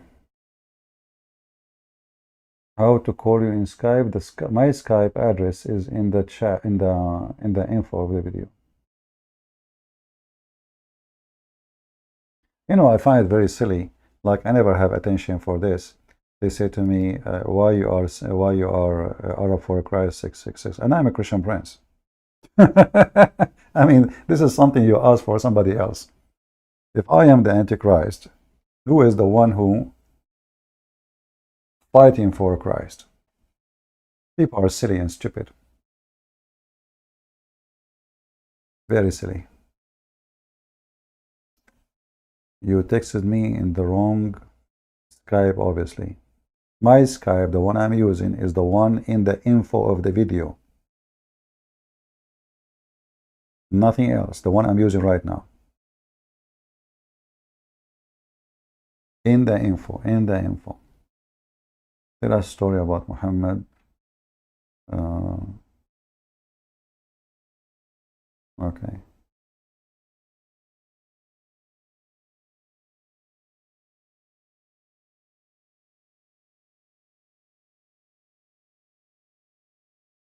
Pakistan are even giving me the threat for converting to Christianity. Well, they are losing ground anyway, and people are leaving. You know, the Hindus and Muslims, I find them the same way. Like, the one who made a post saying that 100,000 Hindu left Hinduism because we give them bags of rice, you know. But the Hindu, by making such a statement, he just insulted every Hindu. He's saying that you Hindus leave your religion for the sake of a bag of rice. So I answered him saying, okay, well, give them 2 bags of rice, they will come back. Get them back. As long as why they left, it's easy to bring them back. Just make it 1 bag and 1 kilogram more than what the Christian give. Very simple. But when those people, they are trying to fight Christianity, they say stupid things which is insulting to their belief. Because what kind of a belief people will leave it for the sake of a bag of rice? That means you don't have a religion, you don't have anything to hold them. A bag of rice will make them. This reminds me of the Muhammadan. They say, I used to say for fun, I say, because no Muslim call me, I said, give me 1 Muslim, I give you 5 hamburger. But I'm joking, we are on the internet. The Muslim, they recorded me, and then I went once to a Muslim in chat room, and they say, Christian Prince, we got you busted, we have you recorded, now we know how you make Muslim leave Islam. I said, how? And then they played my voice saying, give me 1 Muslim, I give you 5 hamburger. He said, how you explain this? So I took the microphone. I said, okay, give me the microphone. So I took the microphone. I said, well, thank you very much for saying the truth. You Muslims, you exchange your God Allah for the sake of 5 hamburgers? And then they got so upset from me and they never played that again. I mean, look how stupid they are. My friend, you did not send me any message. You are sending it to the wrong account. Let us see. I have messages from long time ago, and now no new messages from anyone. The admin is posting my account. Guys, admins, are you posting the account which is shown in the info of the video? The one is in the info, nothing else. Maybe you guys are getting the wrong. Hold on, maybe the one in the info is wrong. Hold on. Maybe it's my fault. Give me a second.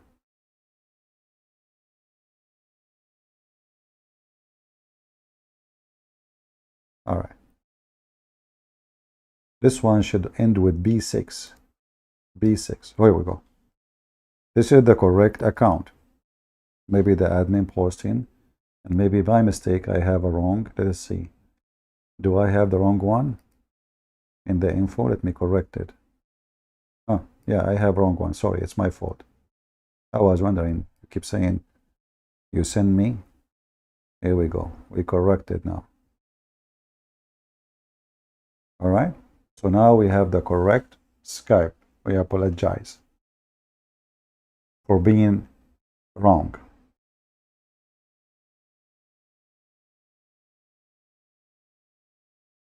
So this is the account you use.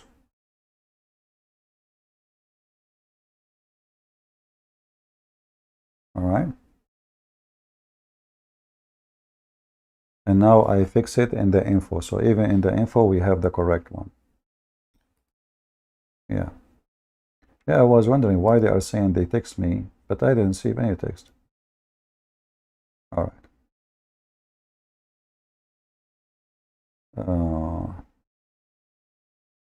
All right. Somebody from Pakistan saying he appreciate my work. Thank you very much, my brother.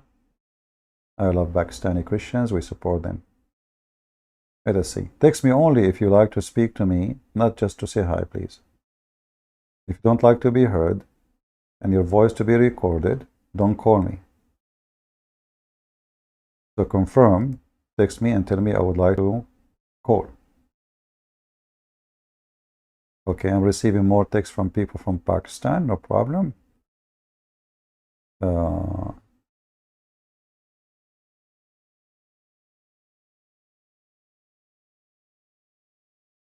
Somebody asking, I heard you speaking about the word Azar. the father of Abraham in the Quran, it means foolish, but I can only find that it means helper. Can you help me find? For me, I learned that from a very, um, um, what his name? I forgot. He speak Aramaic. He teach Aramaic in universities. So I learned it from him. So it's very sure. But maybe when you are searching for the wrong word. Otherwise, I'm not an expert in Aramaic. I learned it from this guy.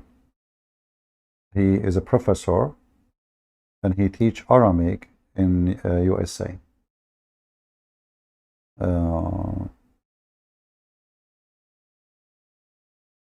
Okay, guys, we said text me in Skype if you are a Christian and you want to talk to me. Not if you have a question. If you want to join and talk. All right? Not if you have a question. If you have a question, just post in the chat. Let us see.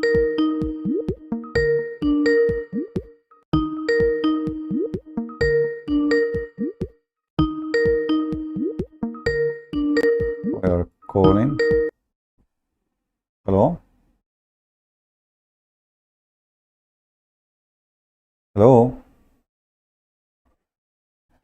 My friend, can you speak louder? Hardly I can hear you.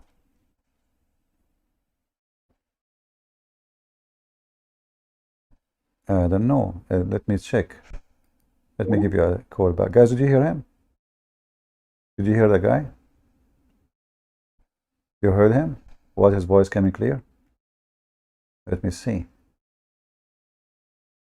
Maybe Skype need a fix again.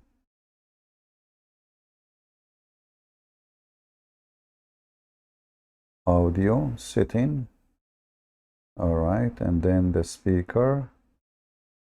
And okay.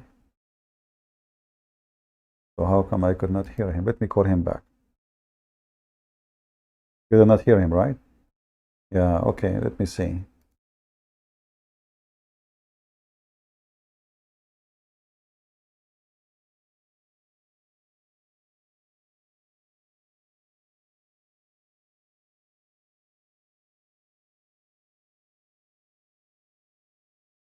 Yeah, for some reason this Skype keep changing the setting. Okay, the microphone is fine. The speaker, let us see. Okay.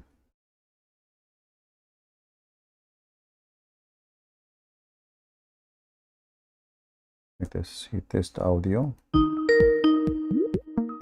Okay.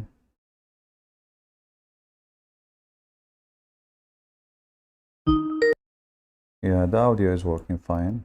So I will call him one more time.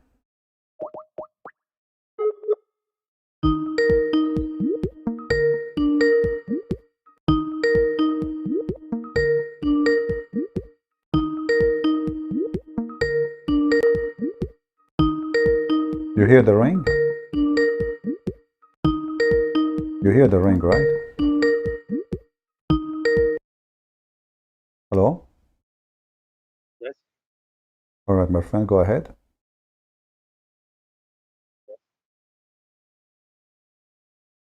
Hello? Your audio is so bad, my friend.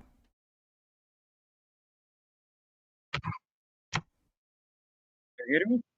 I hear you, but it's so bad. I don't know. It's hard to understand. Wait 1 second. Okay, go ahead. I hear you now. I hear you better. Yes? Yeah, I hear you. Go ahead. So you are a Christian? No? You are a Muslim? Okay, what do you want to say to us?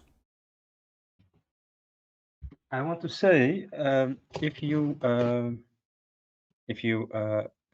you die, you're gonna see only one God or three gods?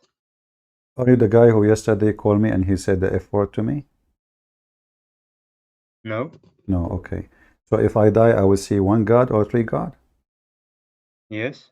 Who told you that the Christian, they have three gods? No one told me.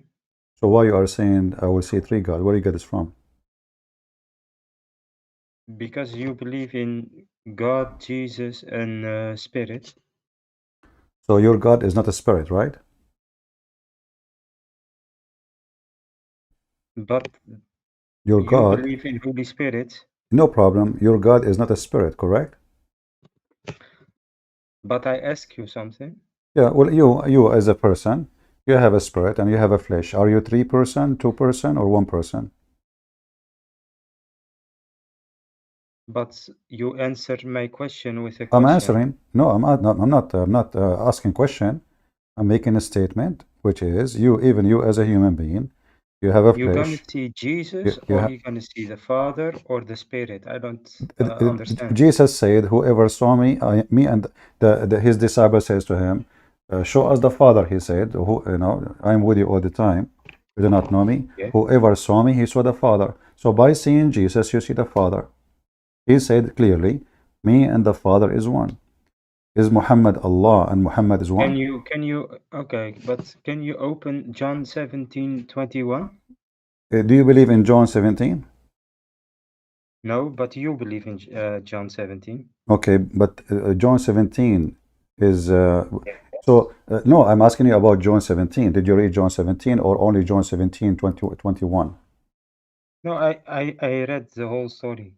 Okay, did you find anything in John 17 beside the 21? This is Yes. special. Okay, Also, John 17:3. all right. Can you read for us?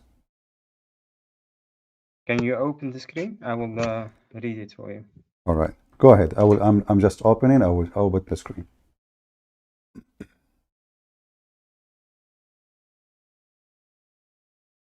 What did you say? I am putting it in the screen. So go ahead, read.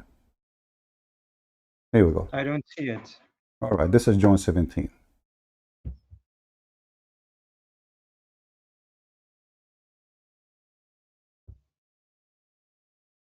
Give me a second. Yes. All right,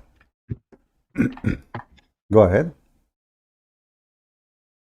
Yes, John 17. All right. But do you want that I read the whole 17? Yeah, read, because we need to see. I mean, how? Because sometimes I ask myself how Muslim they see John 17:21, but they don't see John 17:1 and 2. How come they see number 3, but they don't see 1 and 2 and 4 and 5? But Yeah, but go I ahead. asked you about 21.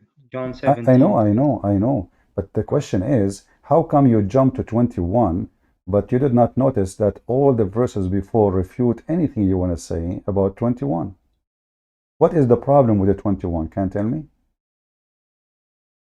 There is no problem with 21. So what do you want? I just want that you explain the 21. Okay, Because you said my father and I are one, right. and here I read by 21 that they all shall be one, just as you, my father, are in me, and I am in you, so that they also shall be one in us. Yeah, we are So, we are united. but yes, We are united with the Lord by following Jesus. So whoever believe in me, he but said, whoever yes, believe but in you me, said let me finish. me and my father are Let me one, let me so finish. that's why he is God, you said. Let me finish. But now, Okay. yes, Do so you you want to have talk, or 50 gods. do you want me to answer, or you want to talk? Yeah, answer. Okay.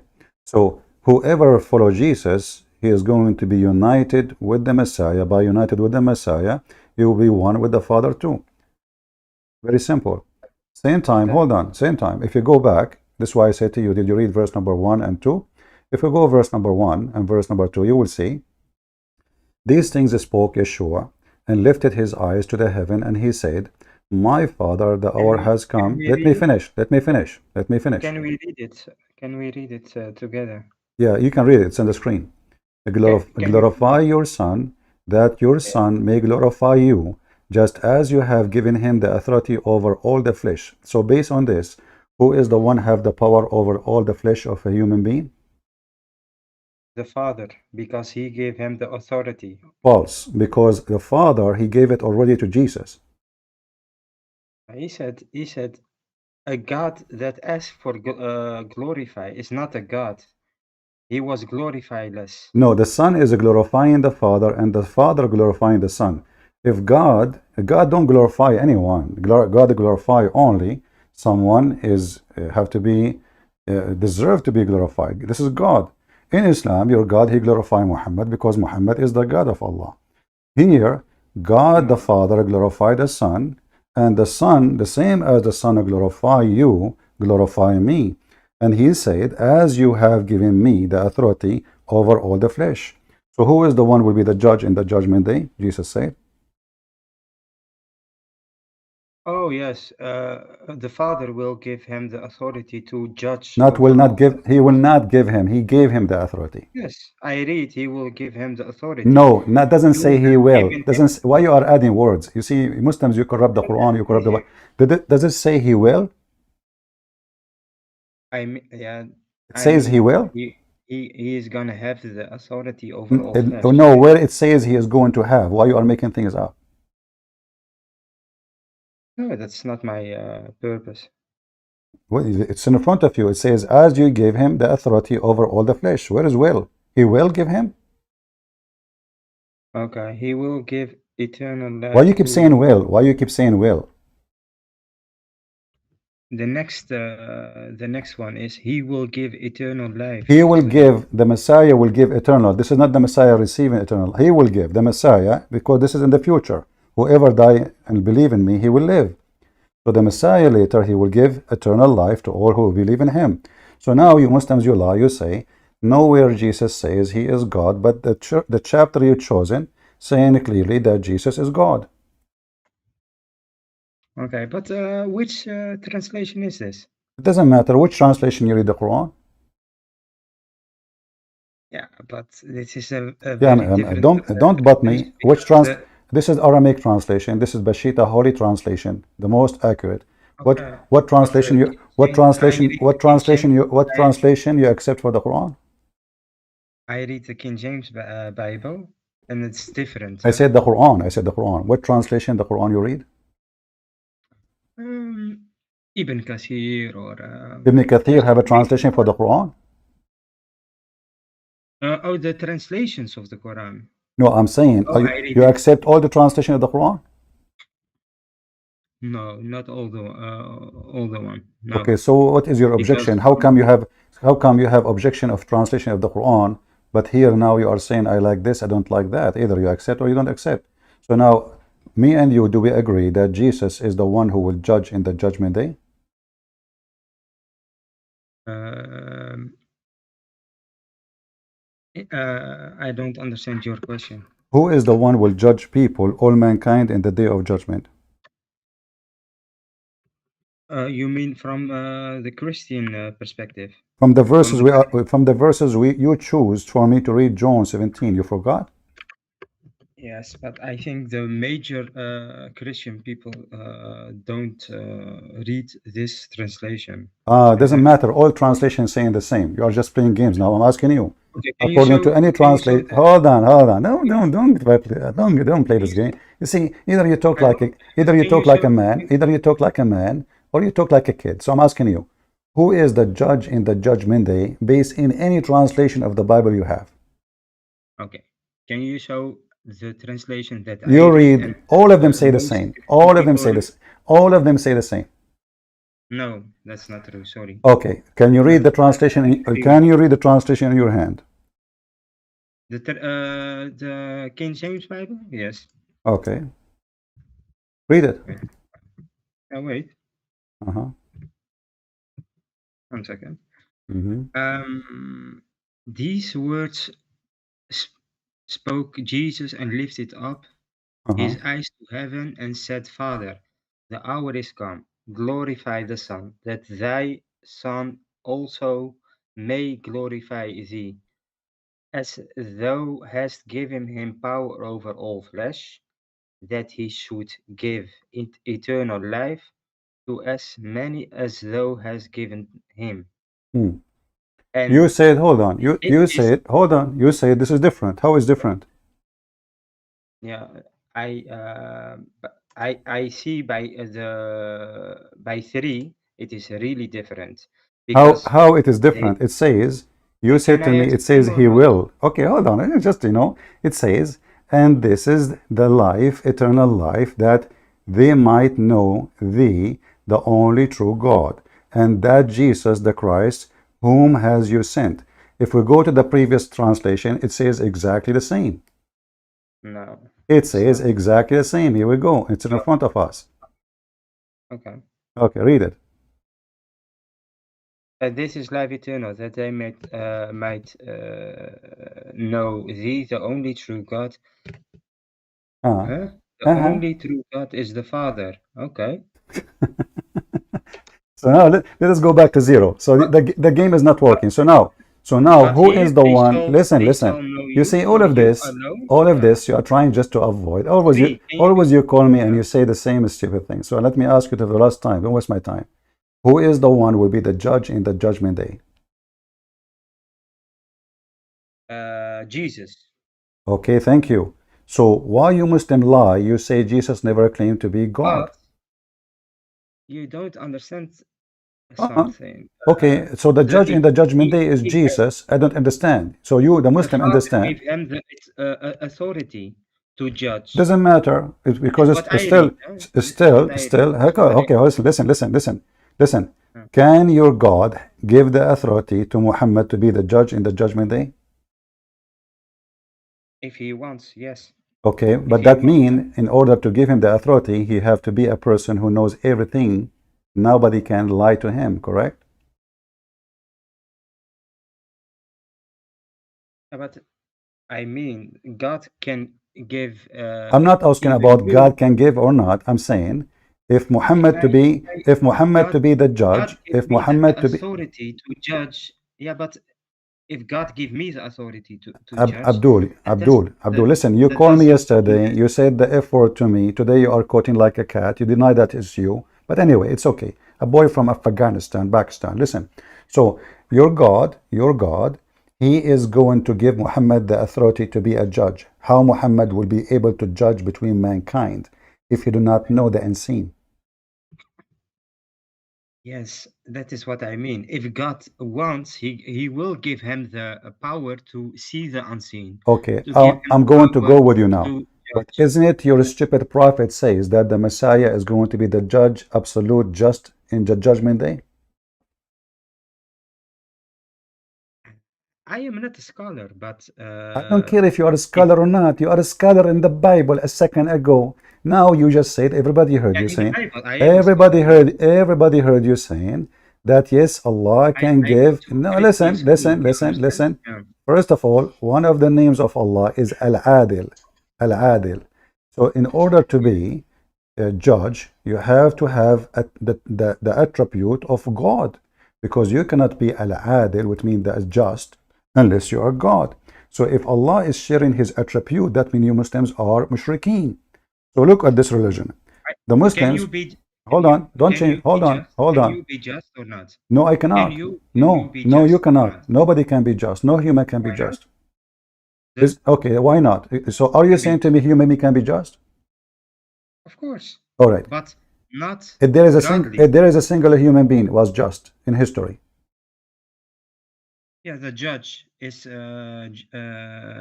just if he does his work good. No, the judge he judged by Just the judge he just knew. He judged by what he knew. So why you Muslim you say yes. only Allah So is why only he is why just. so Abdul why you Muslim says Yeah, only Allah is just? yeah. We mean he's the only just in eternal just. You understand? But we have the Not ability just. to be just to people. Look, So listen. yeah, like, Okay, it's very normal. Yeah. who is the best judge in Islam? Is it Prophet Muhammad? No, only God. Who? He is the best. Guys, The best is okay, God. so you just said to me a second ago, anyone can be just, a judge, he can be just. Now you are saying, I said to you, who is the best judge in Islam? I said in Islam. You said to me only a God. Yes. So how And Messiah? So how the Messiah they is an absolute judge of justice in Islam then? if God wants to give Jesus the authority to So judge, let us go with your stupidity. So now you are saying to me, your God, Muslims, gave Jesus the ability to be creator. Number one. I didn't say that. Shut up, That's shut up. You you see, you are said. I filthy didn't coward. say You that. call me bad That's what words. you I will said. let you talk just to laugh at you. So now we discovered I that didn't Jesus say have the authority over the flesh. In Islam, in Christianity, he will be the judge. The Quran says that, the Hadith says that, the Messiah, he is the one who will judge all mankind, and no one is judged just beside him. And you say that Allah, he gave that to Jesus. So Allah did not give that to Muhammad. Did he give it to Muhammad? I don't see any what you are showing, Messiah, Jesus. I don't see anything. No? I don't read anything about judge, Messiah. It says in the front of you, he will be the judge of with justice. He will judge with justice. The Yeah, Messiah. but I see the Hakaman, Messiah. Hakaman I don't see Muqsitan. Hold on. judge. Okay, hold on. Okay, here we go. The Messiah. Let us read the hadith. Okay, just give me a second. Yeah, of course. Hmm. All right. Hakaman Muqsitan. All right, here we go.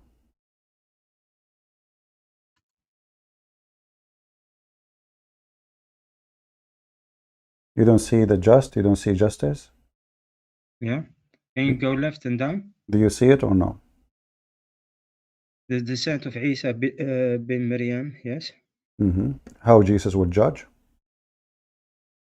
Yes. Oh, yes. Oh, you mean in his second coming? Doesn't matter. Well, isn't it in the second coming, the Bible talking about Jesus to be the judge? Oh, Ah, I thought you mean after day of judgment. Oh, okay.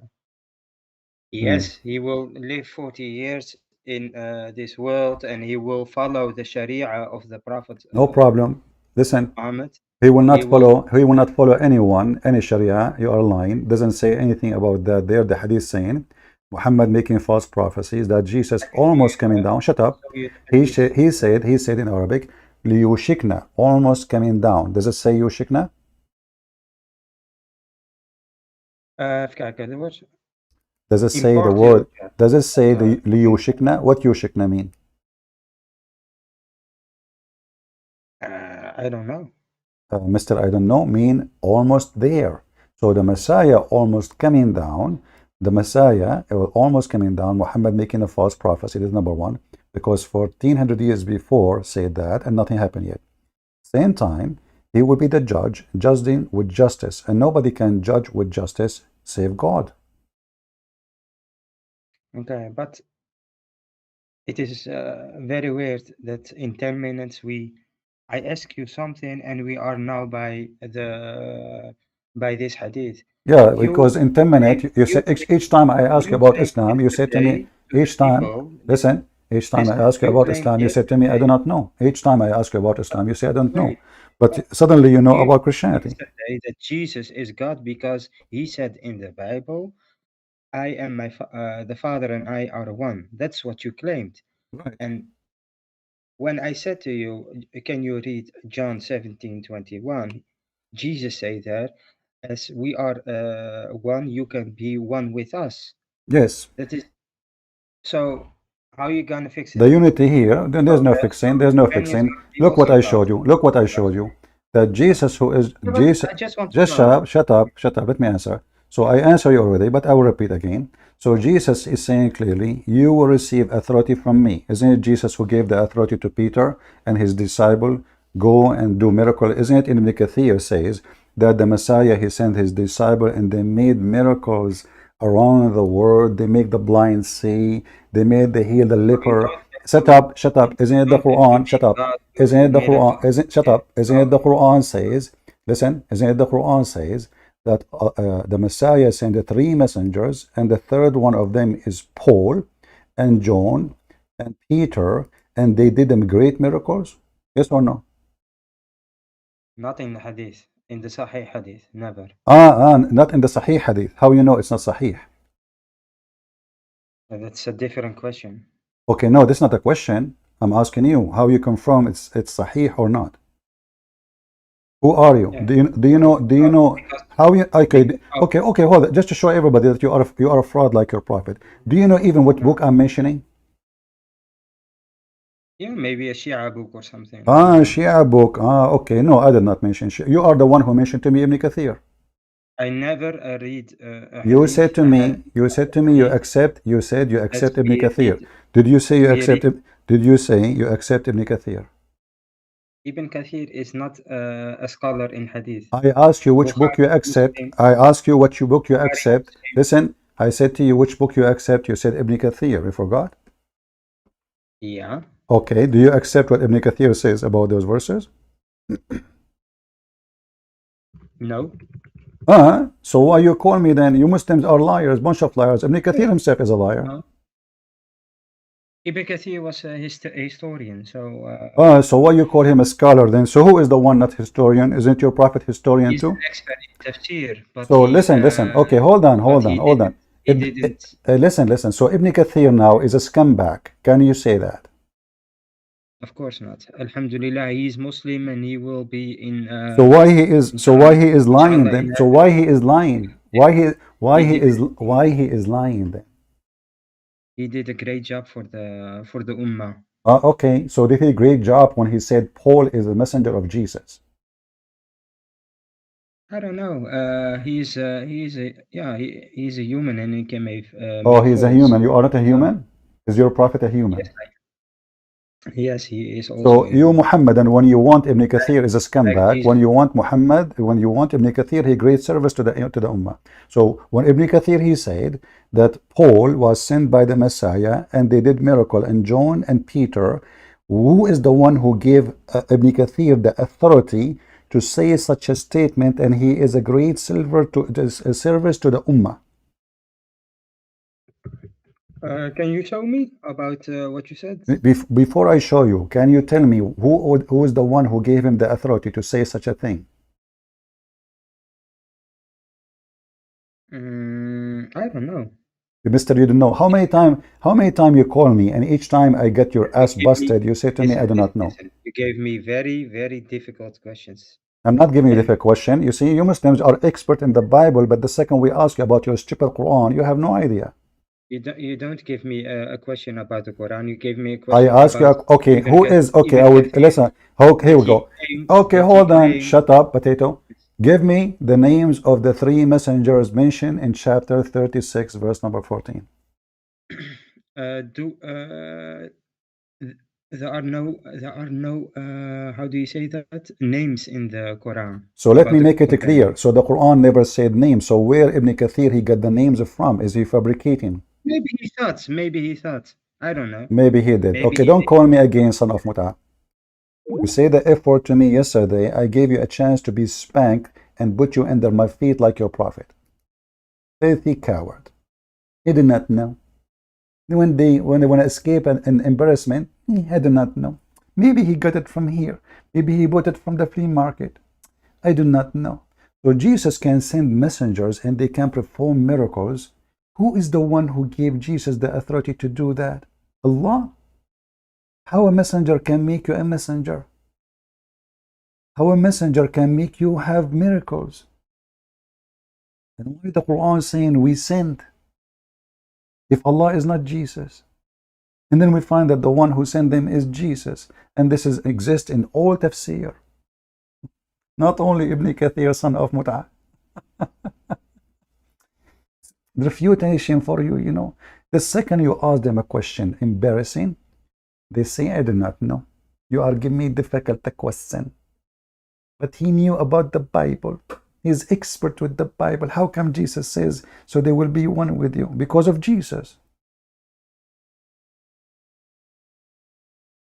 And the Bible have tons of verses about that. That's why we will be in heaven. Whoever believe in me and I will live.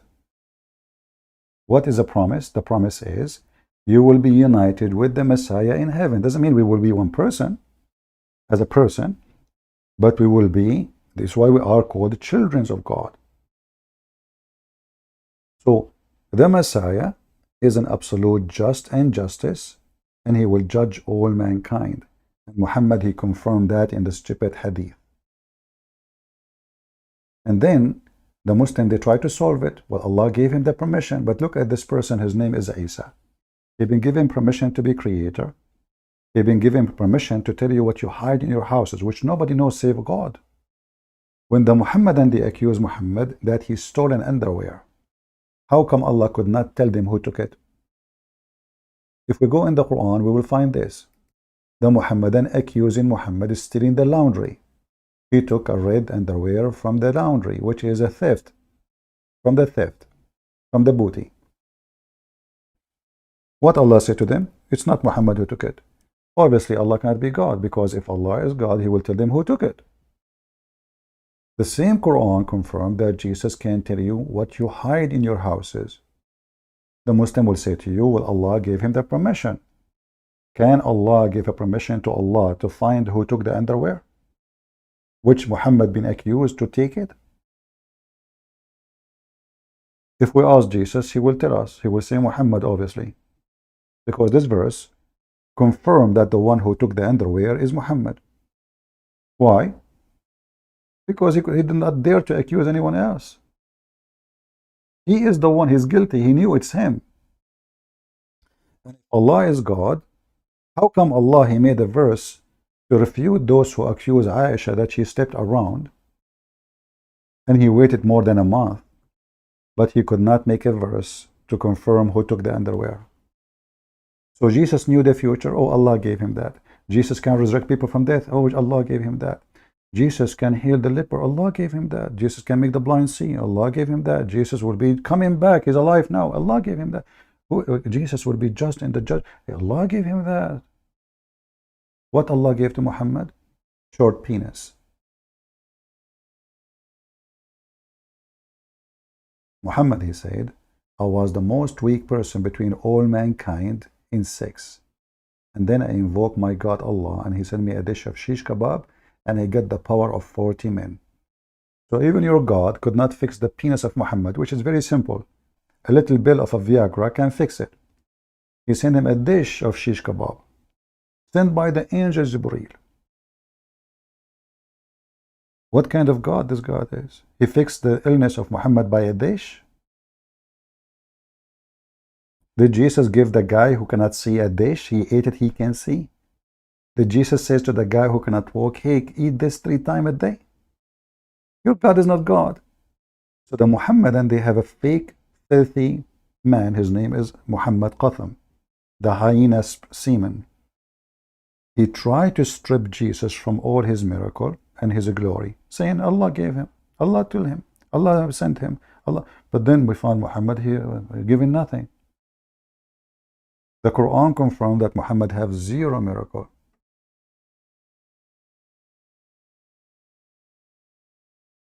Why Allah want to share the attribute of a creation with the creation? Jesus is a creator in the Quran. He is a creator. Right now there's birds flying in the sky made by Jesus, according to the Ship of Quran. And the Quran says, is the one who create equal to the one who create not? Yes, the Quran says that. The stupid Quran.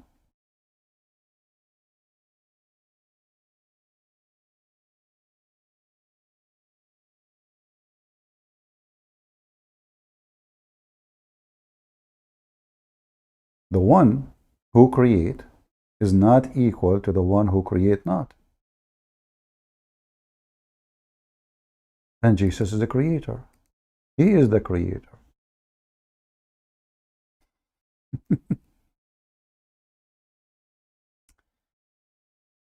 And you notice that the sneaky way,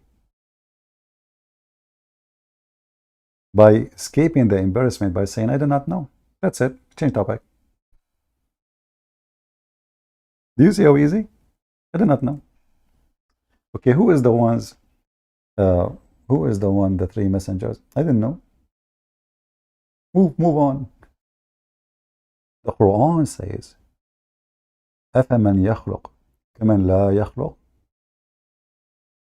Is the one who create not, or the one who create is the same as the one who create not? But the Quran made it so clear, the book of Muhammad, the yellow pages, saying clearly that the one who create, and Jesus in the Quran confirmed to be creator, The one who can create, no one is equal to him.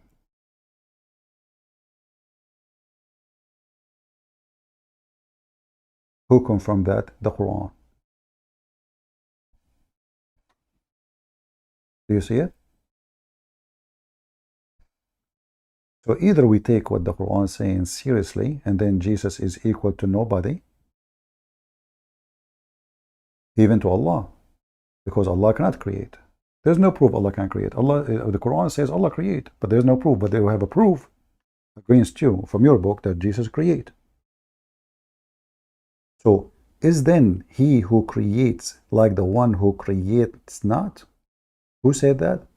The chapter of the bees, verse number 17. So the one who create not is not equal to the one who create. And who is the one? Let us list the names the Quran mentioned of those who can create. You will find there's only two: Jesus and Allah.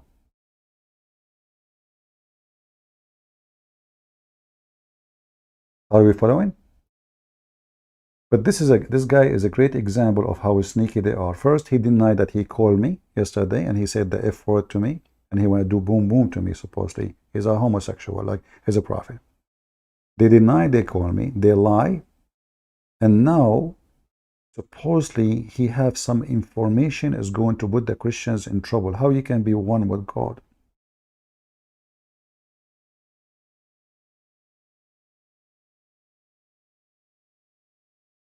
The one who create in the Quran never and will be ever equal to the one who create not.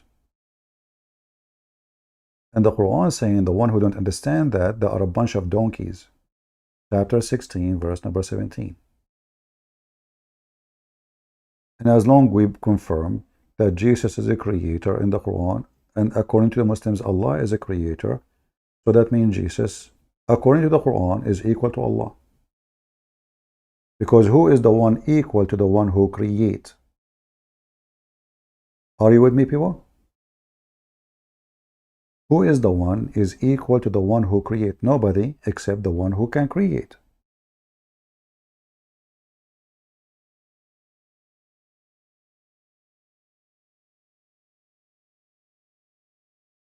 Are you taking my point? So Muhammad is not equal to Allah. According to the stupid Quran, Jesus is equal to Allah. And for sure, for us, this is an insult. Because Allah obviously is the devil. And there's no Christian will accept that the Messiah is equal to Allah unless he is mentally ill. If we accept that Messiah is equal to Allah, that means we are saying that the Messiah is Satan. But we are showing your stupid book statement against you. And you will notice all the Muhammadans, they share one thing. When they call me, especially when they call me, they play dumb. I do not know. Especially when the question is really embarrassing. So Ibn Kathir, he is doing a great service to the Ummah. Okay, how Ibn Kathir says that Paul and John and Peter sent by the Messiah? How Al-Baghawi, the master of Ibn Kathir, says so? How tons of the biggest interpretation of Islam saying that? All right, my friend, hold for me. Yeah, we were saying Christians can call, but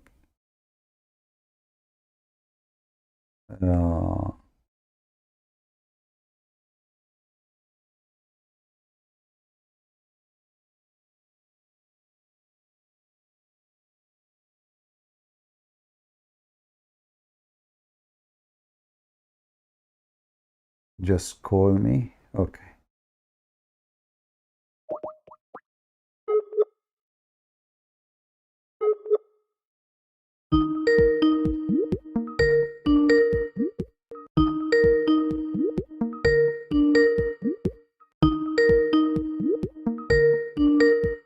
Answer, my friend, answer.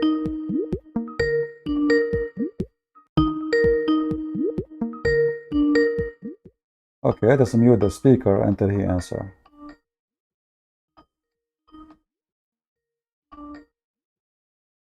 All right, if I call you and you didn't answer, I'm not going to call you again.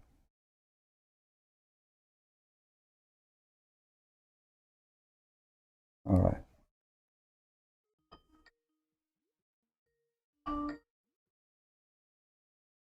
Hello? Yes, my friend, your camera is on. Turn it off. Okay. I wanted to thank you for all the work you have done. I have hard time to understand what you're saying. Say again. I wanted to thank you for all the work you have done. You have been so helpful. I don't understand. Okay. I, I wanted to thank you for all the work you have done. Okay. What? That's all? Yeah, to thank you for all the work you have done. Very All right. thankful. And I wanted to ask you, how do you say in Arabic, like created with my two hands? How I say in Arabic what? Created with my two hands. For some reason, I have difficulty to understand what you are saying. Oh, okay. I wanted to ask you,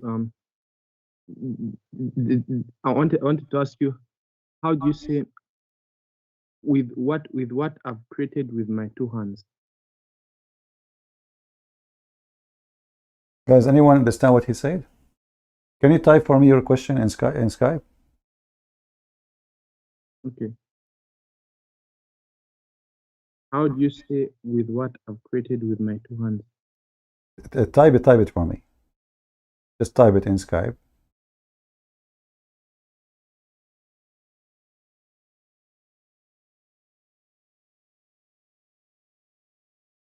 Okay.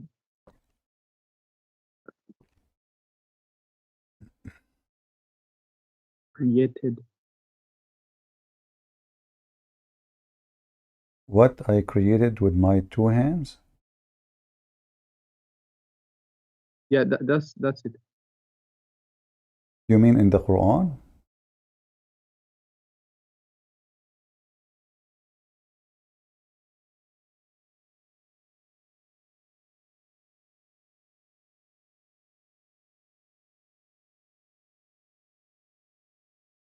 Okay, Christian Prince.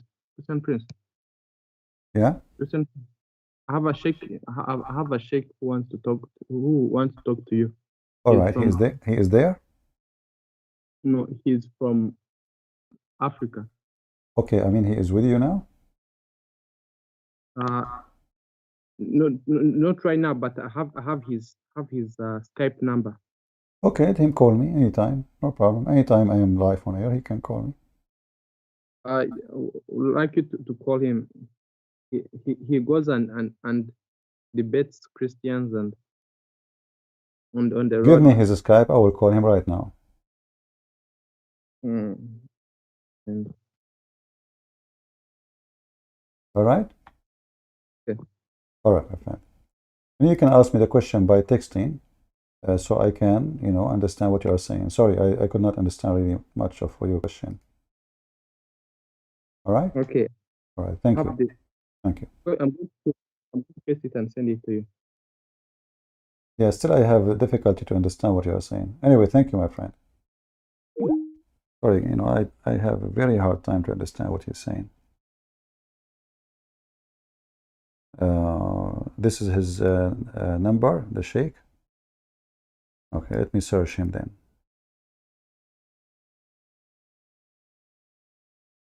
Let us call him right away, this sheikh. But I don't want to stay too much long. Okay, let's see. Okay, looks like we found your sheikh.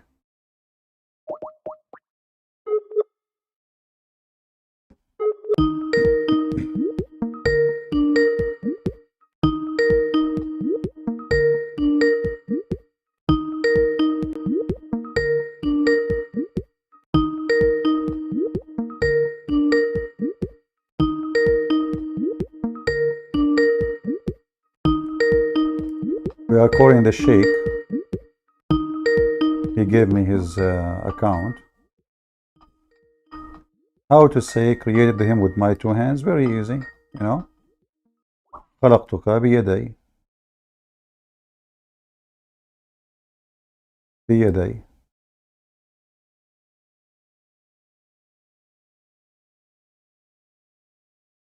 You see it?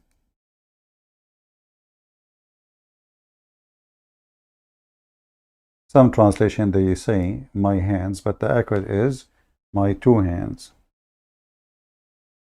خلقتك بيدي.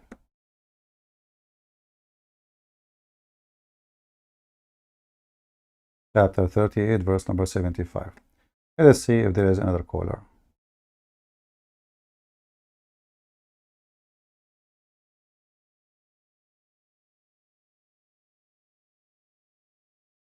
If you want me to call you, tell me, you call me, not just invitation. I don't know, invitation for what?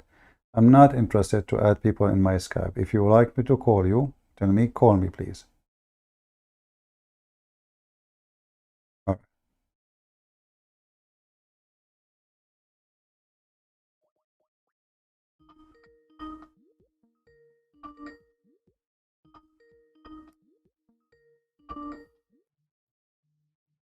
Hello? Hello, Christian Prince. Yes, my friend. You're welcome. How are you? You sound well.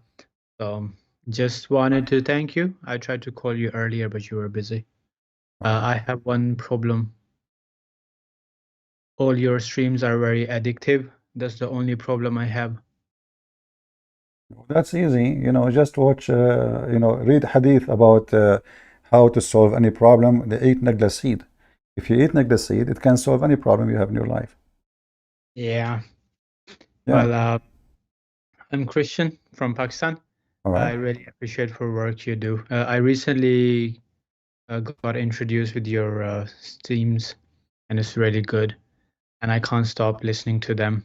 I learned so much from these, so I'm very happy that there is someone who can read and understand Arabic. So there is no argument like, it's in Arabic and it's hard to understand Arabic. So I'm really happy to hear you teach these Abduls. We know Arabic better than Allah.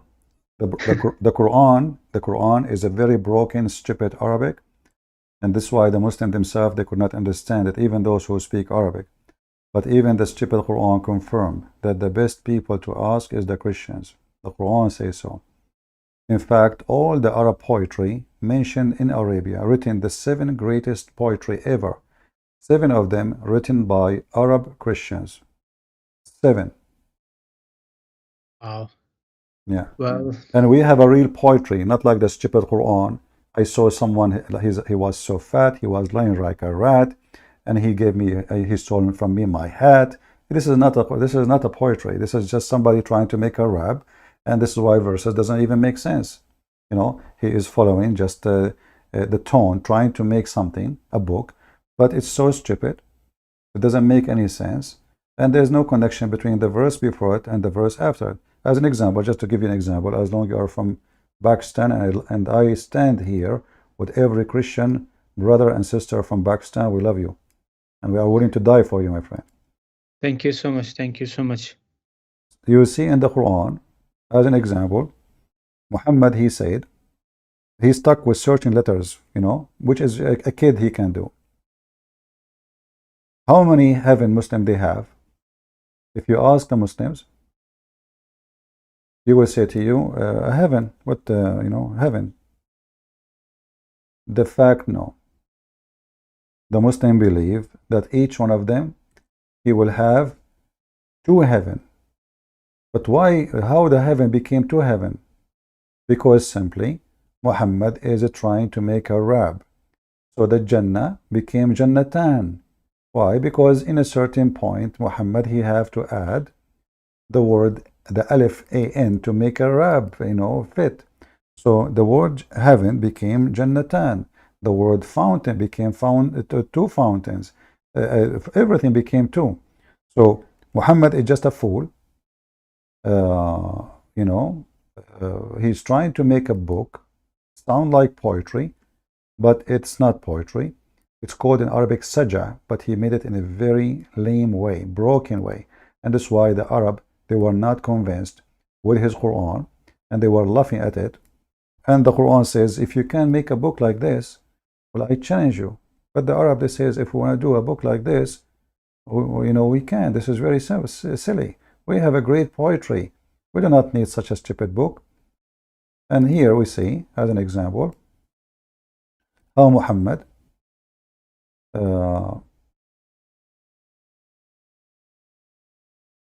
if we search this website for some reason, is not working. Here we go. Let us see this one.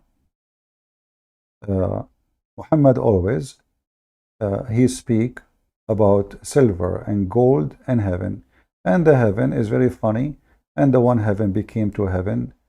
If Muhammad he needed one letter more to add it to the comment to make a poetry, he will add more letters. He will make it 3 heaven. He will make it 4 heaven. But obviously, this cannot be from God, because God do not need to make rap in order to deliver his message. He does not. God need to explain. He should be able to explain what he is saying, not make for us a rap music or rap songs. Yeah, so true, so true.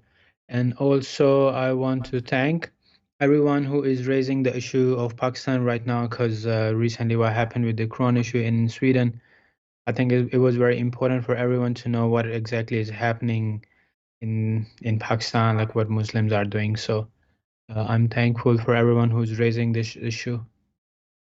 You're welcome, my friend. Anything else you want to say? No, thank you so much. It was really nice talking to you. All right. Good Take day. care. God bless. Yeah. 2 heaven, 2 fountains, 2 bracelet, 2.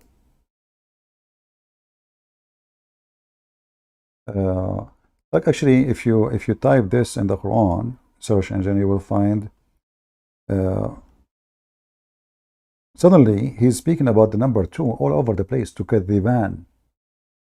You know, فبأي آلاء ربكما تكذبان.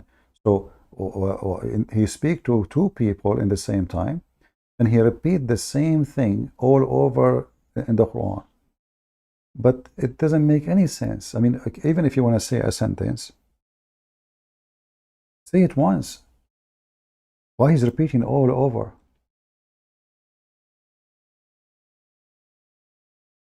Just to give you an example.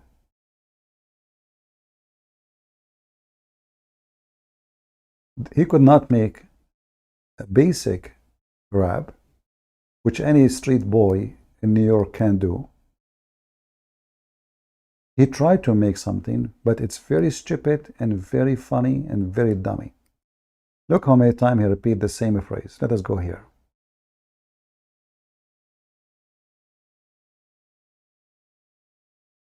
Just the same exact phrase. Look at this. Look at this. What is this? What is that? We are not even done. Second page. We are not done. What is this? This is God speaking, repeating the same sentence. Imagine you are reading a story, and this is story saying the same sentence again and again and again. The author of the Quran, he don't know what to say. He have to fill it up. So imagine I say to you, you said to me you don't like my sandwich. I say to you, my sandwich have mayonnaise, tomato, and beef. So, and then I say the sentence. So how you claim my sandwich, it doesn't taste good? And then I say, and my sandwich have a, shrimp and pimp and kimp. So how you say you don't like my sandwich? And I could be repeating the same thing. You do not need to say all of this. Say it once. What is this? This cannot be God. And you will notice the A-N letter at the end. So as an example, Rihan, he have to put the rihan at the end. Okay, well, who care about the sweet smelling plants? This is not what it says actually. Rihan is the name of a plant, not just a sweet plant. And here he could not make, so the kadhiban, yeah, you have to add 2n. Kadhiban, is he talking to two? To kadhiban is not about your Lord you deny. He's speaking to two people. Who are those two people? The Muslim, they say, no, he meant all. And then he created the human being from clay. Okay. And then, and he created jinns from a free fire, free smoke. Okay. Which of the favor of your Lord? What does have to do with the favor? So when Allah, he created jinn, he did a favor to us?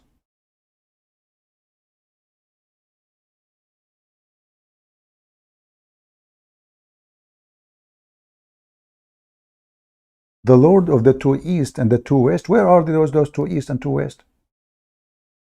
Allah is telling you, he did give you a favor. You have two east and two. The stupid Muhammad, he thought that there is two east and two west because the sun location changed between winter and summer. So suddenly we have two east and two west. Allah is the Lord of the two east. Like one east will not be fine. Hey Muslims, so if Allah is the Lord of the east, does that mean there is other east? Of the two east and the two west. What is that?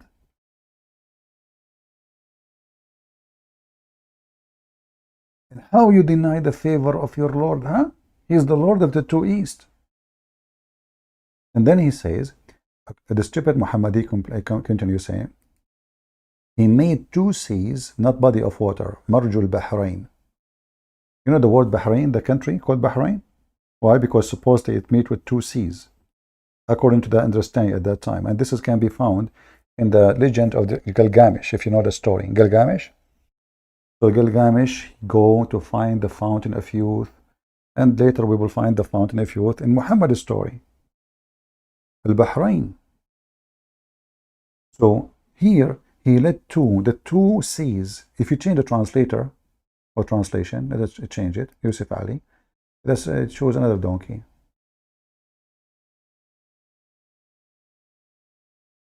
Look, the two seas. Do you see? Here we go. It's two seas, not two water. Two seas, which are what are they? They are salty water and sweet water. The stupid Muhammad, he think that salty water and sweet water, they never mix. Totally never mix. You see, the Muslim, they made video says the river going in the ocean, subhanallah. That's not what he's saying. He is saying that between them there is a barzakh. Between them there is a barzakh. Barzakh is a word mean solid rocks between two body of water. So the stupid Muhammad, he thought that the sea water have nothing to do with the sea fresh water. There's two seas. And Allah separated between them so we can drink. They never ever meet. But all of us, we know that this is absolutely false. And if they meet, they will never transgress that barzakh, which means the piece of rock. And then the Muhammadan, they lie about. You go open Ibn Kathir, read the tafsir. You will see barzakh is a solid rocks. Rocks. They lie. All of this is a joke. There's no way God will speak in such a way. Salty water and fresh water, they never meet. Take a cup of water, salty, and take a cup of fresh water, and let us see if we mix them in one jar, what will happen. Do they mix or not? But what the Quran is speaking of, the stupid Muhammad think that salty water and fresh water never ever mix. Let us take another caller.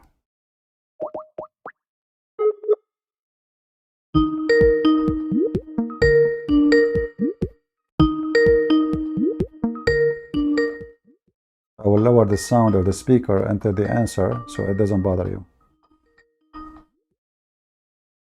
Hello? Hello, go ahead, you're live. Hello, brother. Thank you. I'm a Christian. All right. I don't want to name, but I can say that I'm from South Africa.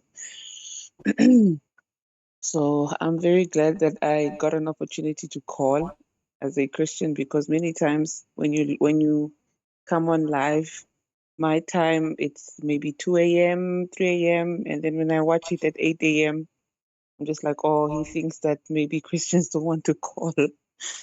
But we Yeah. are here with just different time zones, and yeah.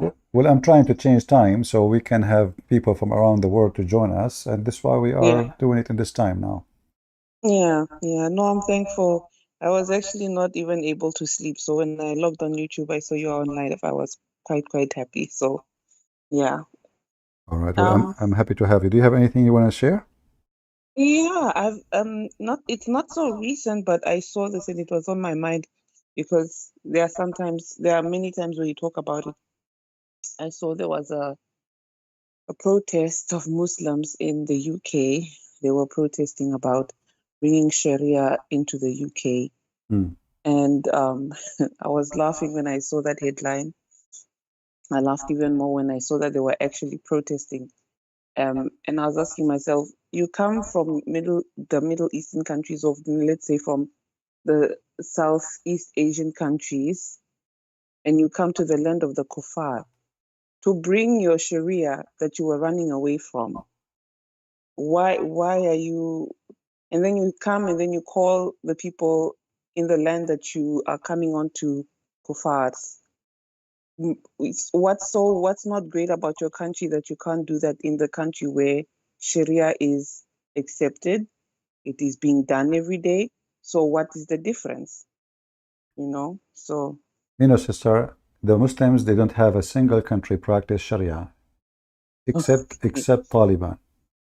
Not in Pakistan, not in Saudi Arabia, not in Emirat, not in Bahrain, nowhere. So those Abdul, they are just stupid liars, fake.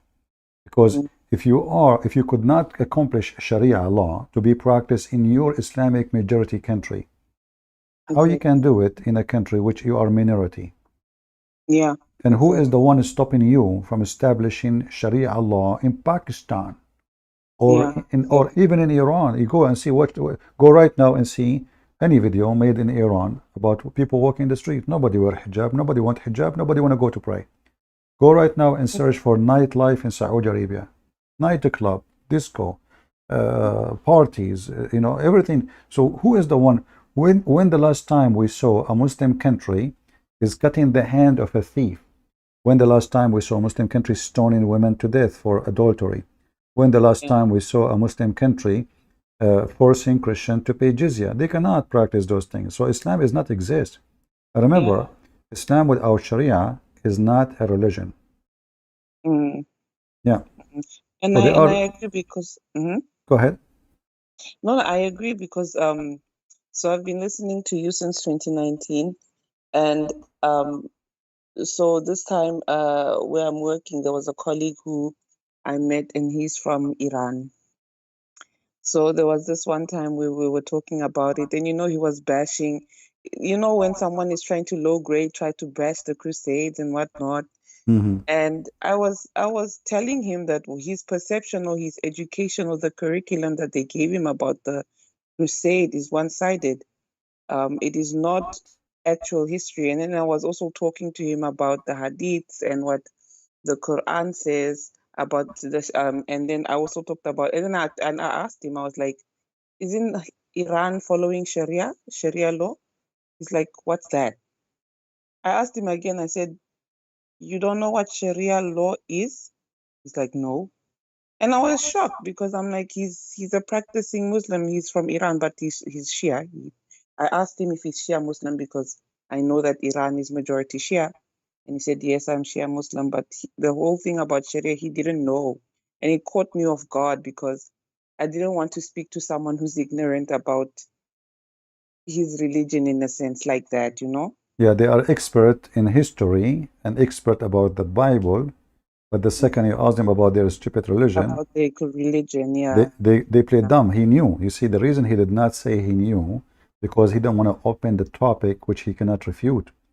The same as the Yeah. guy who called me, if you witness, just 15 minutes ago, he said, I don't know. Each time I ask him a question, and it's an embarrassment, He said, I don't know. This is the way to escape. Because if he say he knew, then you are going to ask him about this and about that, and then what he would do. Ready. I was very ready. Yeah. I was ready to ask him. So it's not really he don't know. I mean, he came in from Iran, right? Yeah. So how come he don't know? A person he grow in Islamic school, they learn Islam, etc. And suddenly he do not know why. And how a person who is a Christian he knew more than him doesn't make sense. But it's a way to get away from it. Yeah, he was even saying, "Oh no, wow, you know more about. I can't believe you know more about Islam. How do you know?" And I'm like, I said to him, "It's my job to know. It's my job to know, and it is also because of the things that we see. You know, I obviously didn't tell him about the horrific things that they do, but I told him straight to his face that I'm a Christian, and it is my job to know about other religions because I wouldn't let." As the scripture says, as for me and my house, we shall serve the Lord. I won't let any other religious practice come into my house. So it's my job to know so that I can school my children and then also come against any falsehood against my own faith. So, yeah, that's all I wanted to share with you. Well, thank you very much, sister. God bless you and your family from South Africa. Thank you. Thank you. God bless you too, Brother CP. Take care. Bye-bye. Bye-bye. Yeah, you see, this is a way of deception to escape an embarrassment. I do not know. I do not know. All right? That is a way to run away from the question.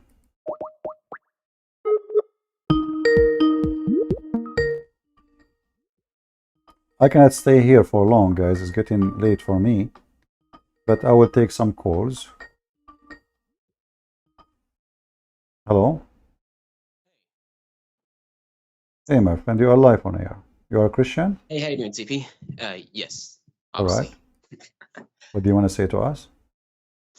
I just want to say, just like I've had like many also a problem like your second caller ago that every time you go live, I always want to be there and watch. We're addicted to CP's live streams. Well, I hope it's a good addiction. I hope we are learning something useful, you know? Yes. Not just wasting our time, because wasting our time is not the purpose. Exactly. It's just that like not only have I learned some stuff about Islam that I never knew, Hinduism and stuff like that. You know, it's all about sharing the knowledge. You know, what can you do for you and your own faith, etc. And that I've learned your techniques, although it was not a Muslim, but I had a friend from Africa. She was a Mormon, and so I've learned how you do in your debates and how you talk with other people and show them the truth. I was able to actually like hey, this is a cult, etc. Blah blah blah, and then I was able to get her to leave and follow her parents in the true church. Yeah, always remember one thing: you cannot debate a liar. There's no debate. A liar, he cannot debate him because debate has to be done between two honest people who speak their mind and their belief. A Muslim, he never tell the truth. He lie. This is why you cannot debate a Muslim, but you can get him busted. So in order to do that, you have to, sadly, to trick him to say the truth before you give him the question. Yeah. If you give him the question, he will deny that this is what he believes. You know? So you have to trick him first to say the answer before you, like now, what happened today, you know? Bait the trap. So you have to trap him exactly, otherwise they will do anything to avoid the embarrassment. They are demonic. They are demonic. They are possessed by the devil, and the devil is their guideline. Deception is the method to talk and to answer. Not to give an answer, it's just to deceive. Like if you ask a Muslim, if the challenge now, how Allah have legs, all Muslim will come and says Allah have no legs. If Muslims sitting together discussing this, they will say yes, Allah have hands, Allah have foot, Allah have etc. But the second you are making it as a reasoning not to believe in Allah, they deny it. Yeah. Like you said in all debates, anyways, just to escape. It's like they'll throw anyone like their own book or whatever. It's all the da'if or the translation game. Yeah, and the second you show them something embarrassing, they try to find a reason to get out of it. They say it's da'if. It's not accepted, it's rejected, but it's in their book for the last 1400 years. Ibn Kathir is the most amazing scholar, but at the end, when you show him something he don't like, he says he's a human. He's a human. He's a human. Exactly. Yeah. Yeah. The Yeah. guy. Yeah, He's the a Pakistan human. guy. I'm glad that Yeah, he is but not a it's. chimpanzee. Yeah. Anyway, my friend, anything else you want to Can I say? ask you some questions before, just to make it quick? All right. Is that like I'm thinking about actually talking to a pastor and see if he actually wants to see if he can invite you to guest speak at our church. Like, should I just have, if he wants to, should I just have him email you on Patreon and see if you would actually be interested in doing that? Where's the location? I live in the Houston area. Like, Okay. there's like, You see, I don't, it's a new I used to diverse do, city.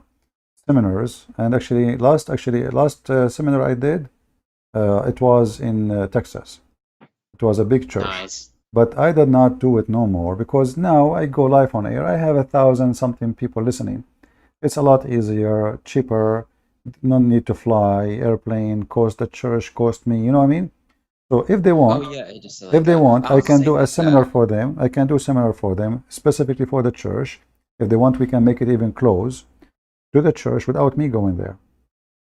yeah, I was saying that it doesn't have to be like in a physical location. I say it can just be totally online, like on Zoom or something. Yeah, we can do that, no problem. I'm just trying to Okay. avoid the cost. I mean, if we want to spend money Yeah, in making a exactly. seminar, they give it to someone poor in the church. He needs some support instead of wasting it in airplane and hotel and yeah. Yeah, All right. it's like it's sorry, I'm trying to make these quick because you got other callers waiting.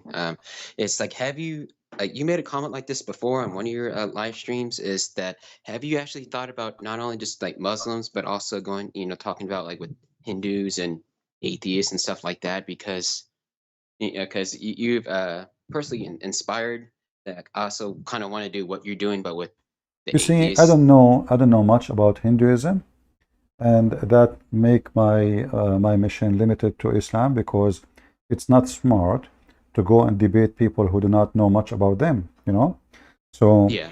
because that might make you look like a fool too.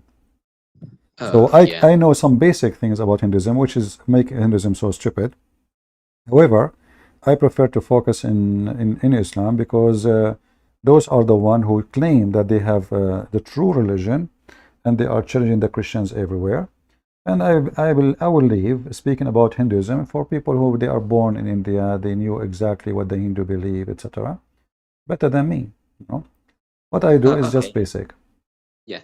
Last thing is just like I don't know if you actually will be interested in this because I see like a lot of people in the comments, they're from different countries, and some people are like, because I remember one time, long time ago, you talked to someone, a guy from Sweden who threw like he heard his dad threw acid in his sister's face.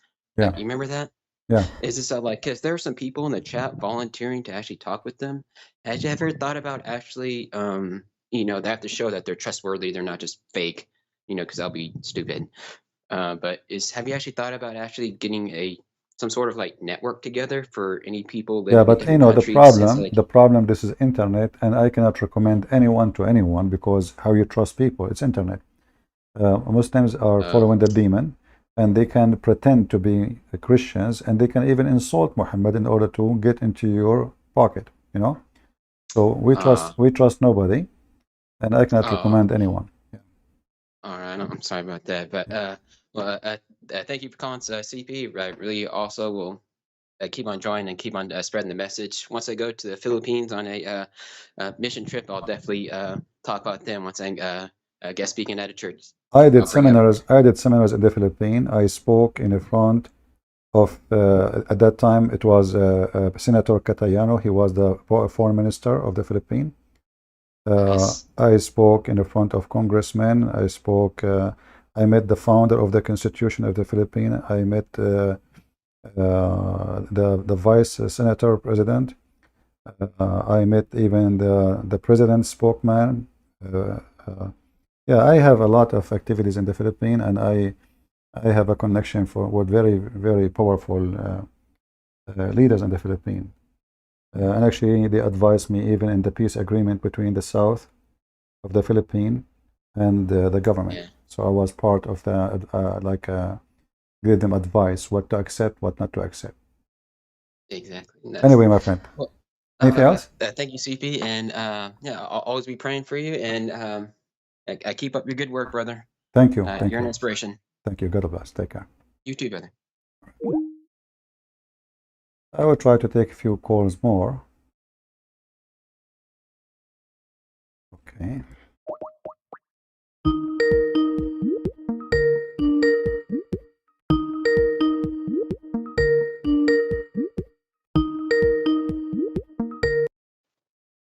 Hello. Hello. Hi, brother. This is also a Christian from Pakistan. I'm currently not in Pakistan, but I'm in Canada. Just wanted to say hello, and I have one thing to say. All right. Brother, I feel that lots of Iranian people, even Afghani also, when they are coming into Canada or America, not only they leave Islam, but also they, if even though if they are not leaving Islam, they the way they are living their life here, it's very, very open. They most of them people, most of these ladies and females are large number of ladies. They are divorced, and not only in here, but I also observed in Pakistan that they are taking divorce from their husband a lot. It's a lot of increased number. So their men cannot control their women. So Yeah, there's a reason for that. It's a freedom. How you know who is religious, who is not, in a place where everybody is forced to say the same word, sing the same song, right? yeah, So just give them the freedom, and you will see. Like I remember, you go in the airplane. Saudi women, they are in the airplane wearing hijab, wearing veil. When the airplane passed, the Arabian airspace, they go to the bathroom. They have little bag with them. They come out with short. Like the girl, she left my seat. She went to the bathroom. She came back. I said to her, "This is not your seat." She said to me, "No, this is my seat." I said, "No, this is not your seat," because I mean, the woman who was sitting next to me, she was wearing a veil. You know, the girl who yeah, came back, she's wearing very, very short skirt. I mean, when she sit, I can see her panty. So I said, yeah. "This is not your seat. Hello, you're taking the wrong seat." The lady, she is going to come back. She says, "No, no, no, this is me." "What do you mean this is you?" I said, "Yeah, this is me. This is her." Yeah, Yeah, so exactly. just And give them just some freedom. And now in Saudi Arabia, because now the new government is different, they give them freedom. Just search for nightlife in Saudi Arabia. What about Erdogan? Erdogan is very religious. He recites the Quran. He is a sheikh. He is an imam. He is yeah, worshiping Allah. But the nightclub is open. Number one business in Turkey is prostitution. yeah, Yeah, this is how it is, my friend. And yeah, we are here to expose them. yeah. And one more thing, brother. I used to send video which from my previous from your other Skype. Seen such videos. Maybe those videos were new to you, but you change your Skype on and off. So if something happen, I am a member on Patreon as well. So how do I need? Which is the safer? How do I send you videos if there is new video something in Pakistan or other somewhere else? You What is can the you can safest way to contact me send in you? Patreon because Skype Yeah, I get a lot of but in Patreon you make an account, but don't send me things just to send. Only if it's you yeah, think it is worth it, something really yeah. I important. guess. Yeah, Yeah. in Patreon I you do not need to make any donation. It's for free for everybody. Actually, most of people who they are joining Patreon, they don't even never support anything, No, but it's okay. I am a supporter, brother. I am a member. I All am a right. supporter. Yeah, just send Yeah. me in Patreon, but don't send me every day. Send me only what you think it is really worth it, Yes. to see. All right? Okay. Okay, brother. Thank you so much, brother. All God right. bless you. God bless. Take care. Let us see. Maybe we take two more calls or something. All right. If you send me,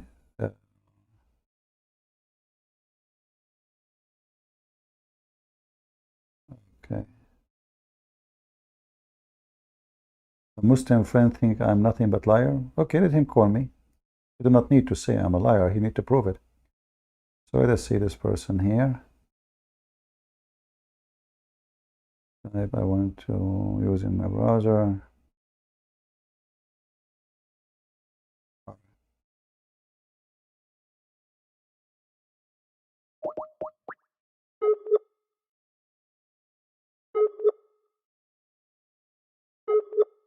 I have to go soon, guys, so I apologize. I will take maybe a 1 call, 2 calls.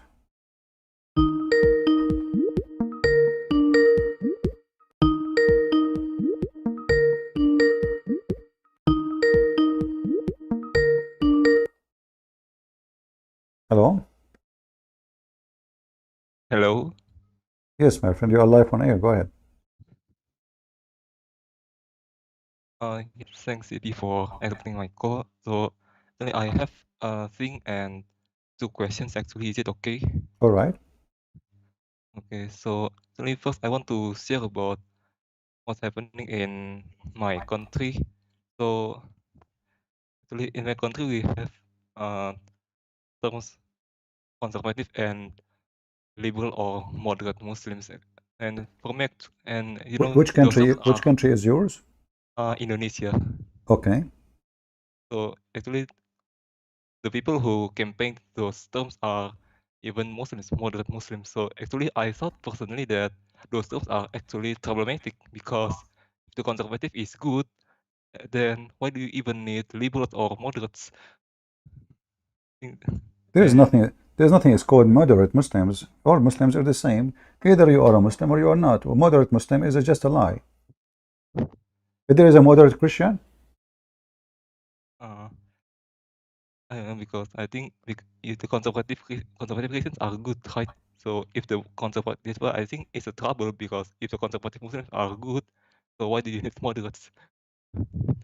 I'm trying to understand what you are saying, but moderate is just a false word. Does not exist for any religion, because either you follow what your master taught you, or you are fabricating a new religion to change it, and you call it moderate. Like is that a phone 13, phone 12, phone 10, phone?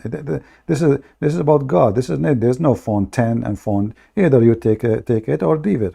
So those who claim of moderate, they are false. They are not believers, and there is no such a thing in any religion.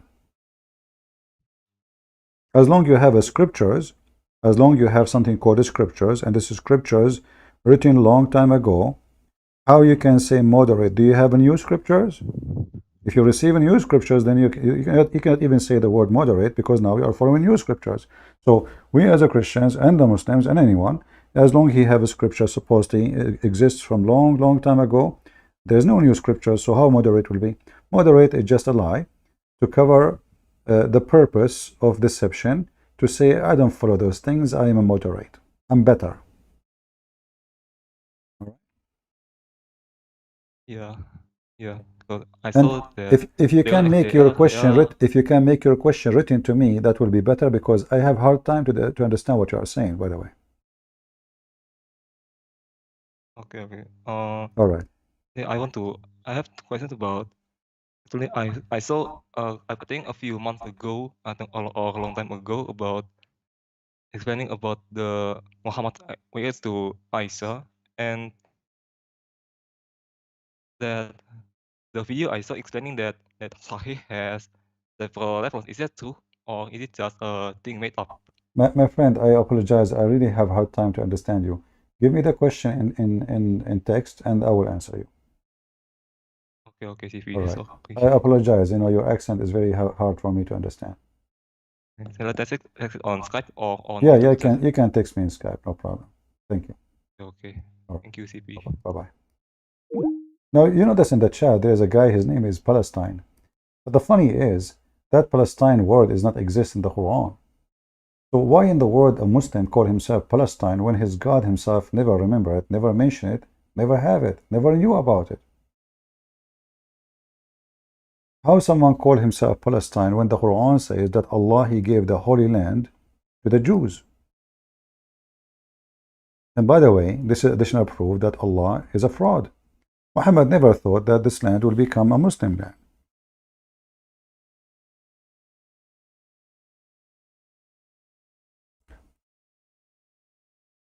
The word Palestine never exists in the Quran, not even single one time. There's no kingdom called Palestine in Islam. Not a single king mention of something called Palestine. In the same time, the Quran called it as the Holy Land, which is a promise to the Jews in chapter 5, verse number 21.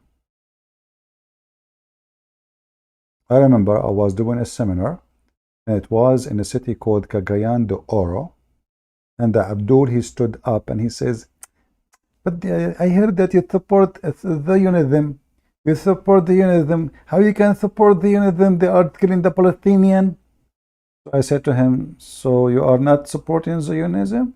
He said, no, I thought I don't support Zionism. I said, so why your God supports Zionism? Isn't it the Quran says that your God, Allah, gave the Holy Land to the Zionists? He said, the Quran doesn't say that. I said, okay, open chapter 5 and read for me verse number 21. He did read verse number 21. He said, this is not for the Jews, this is for the Muslims. He said, read it. Read the verse after it. Abdul. So they use words, have nothing to do with them. Since when the word Palestine belong to you? You have nothing to do with it. And you are not even a Palestinian. The real Palestinian, they never spoke Arabic. They don't know Arabic. And they don't look like Arab. You are just a potato. Palestine. Palestine, brother, Palestine. Just fake people, you know, just fake. So go change your name. I told you many times, don't use this name. Go change your name and come back. Call yourself Palestine, Fartestein, any fart you want. Because your name is nothing but farting at yourself and your religion. Shouldn't you ask yourself, how come your prophet never heard of this name before? Mr. Fartestein? Fartstein? What kind of God? Don't Allah knew that this land will be a problem? Why he gave it to the Jews?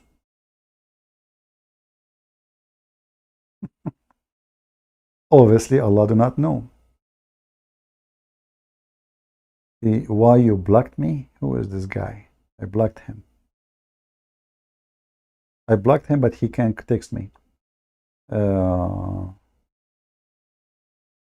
Let us see. I will take first the Pakistani Christians. Hello? Hello.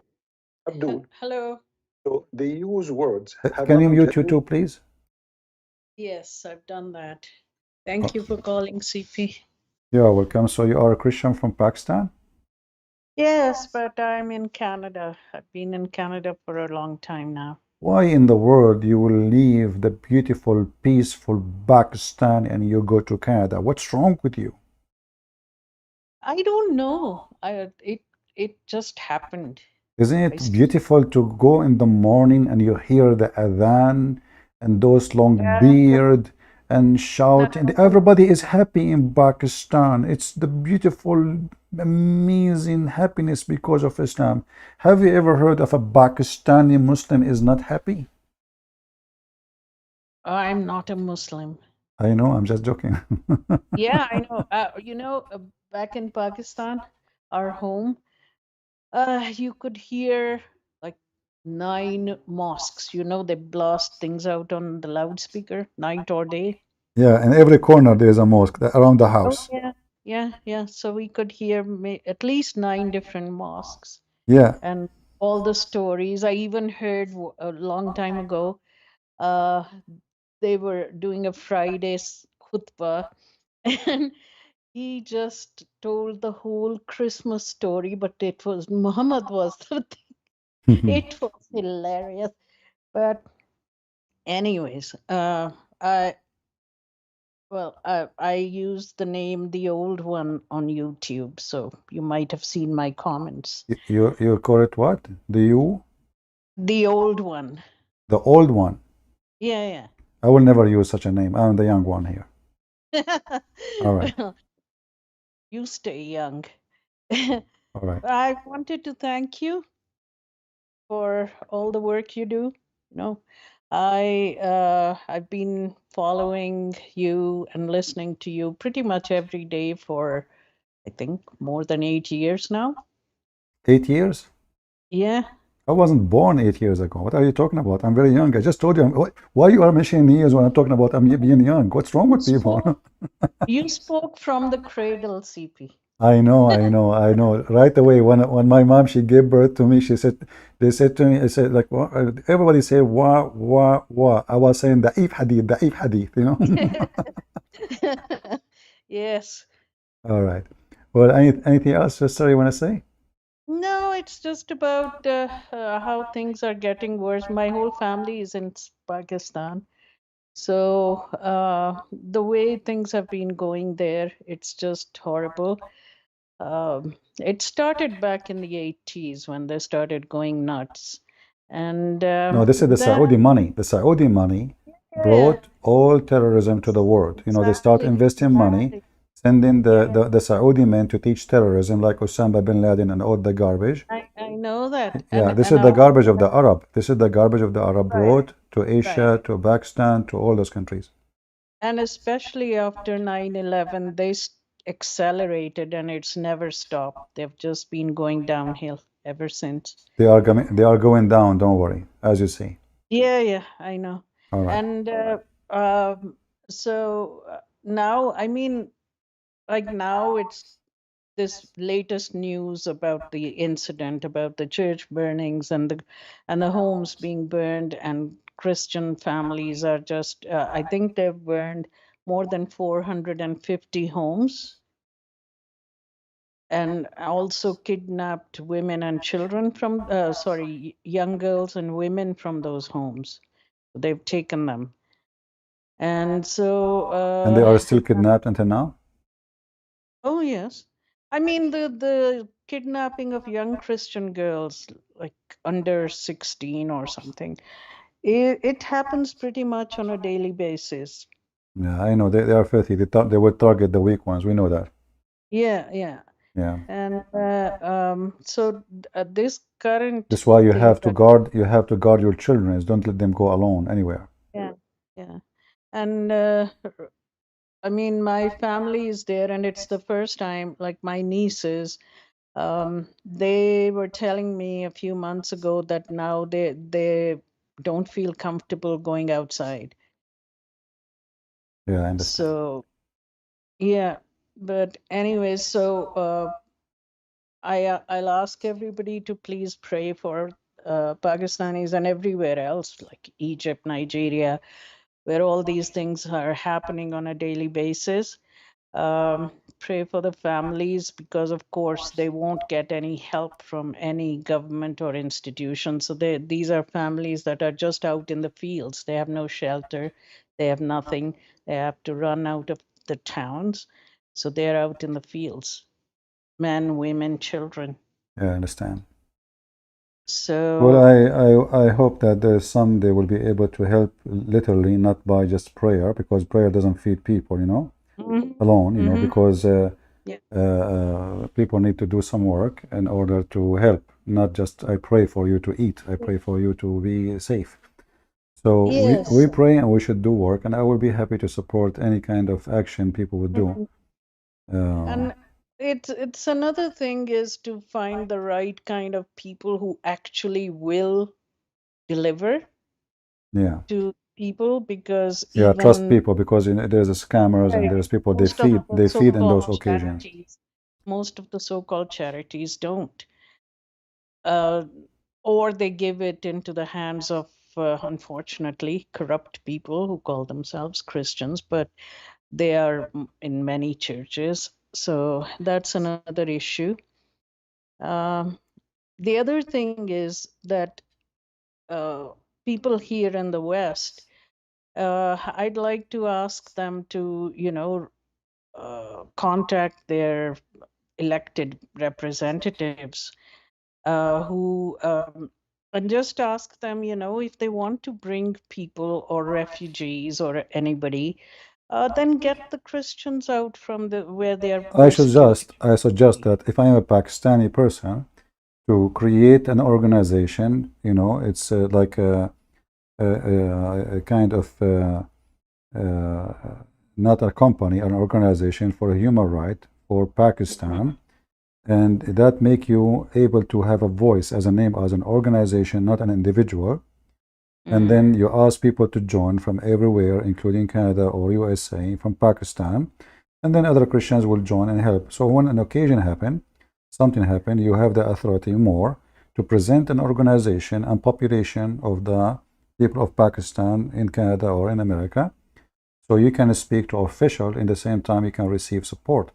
Not, divided we are not strong, united we are stronger, right? So I advise the elders of Pakistan, the Christian community, to do such a thing so they can be more, let us say, able to accomplish help. Yes. All right. I think there are very few people doing that. Well, the I very know few you. are better than the many who don't. So Yeah, let us not to complain. I like to stay positive. Don't complain. If they don't work, you do work. I know you. I know you have to go. I mean, this is a long topic, and we can have a long discussion. But I'd like to end on a more positive note, that the number of ex-Muslims in Pakistan is increasing, and a lot of them are becoming Christians. Of course, they cannot say that publicly, and Wonderful. I think those are the things that are making the Abduls back there so mad, and they're just they're just hitting out. There was somebody yesterday on Osama Dakdok's channel and Adam Seeker's English channel. They talked about the situation in Pakistan, and then they had a guest.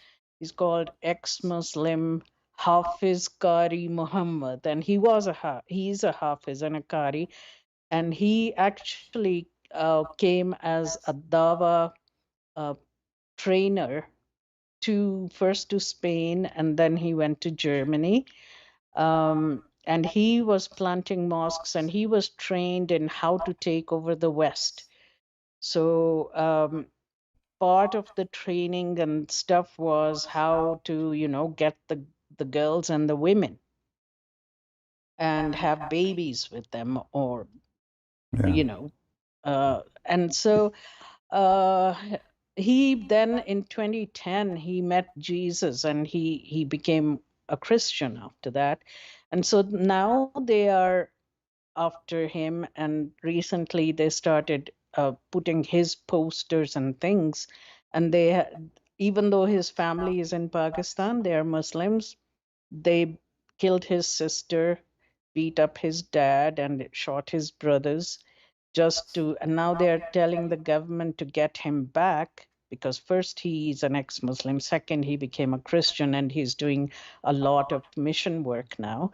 So they are asking the Pakistani government to put pressure on the German government and get him back to Pakistan so they can just end him.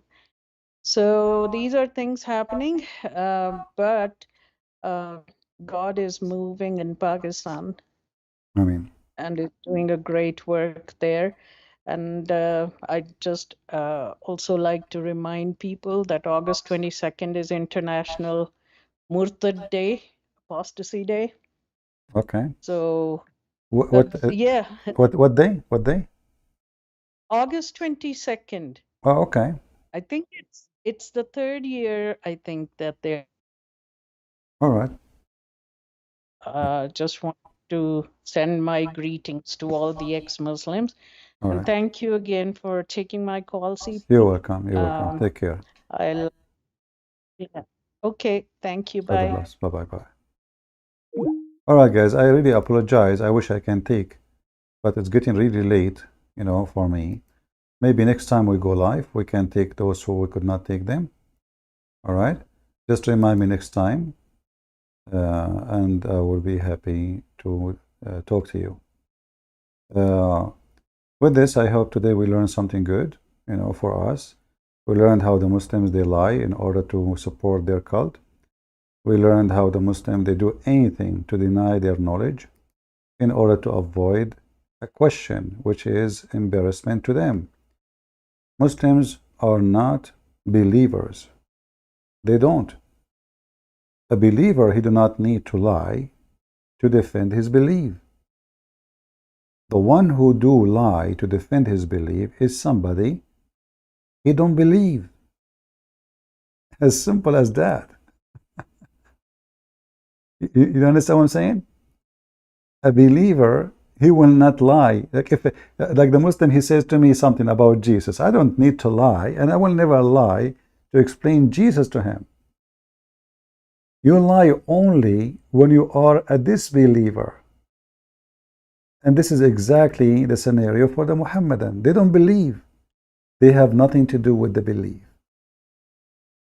They are just defending without understanding by lying. And the more they lie, the more they dig down their grave. A Muhammadan for me is somebody, he lie and he think nobody notice that he is lying. But we laugh at their lies. We notice right away that their lies is stupid. And then their lies work against them.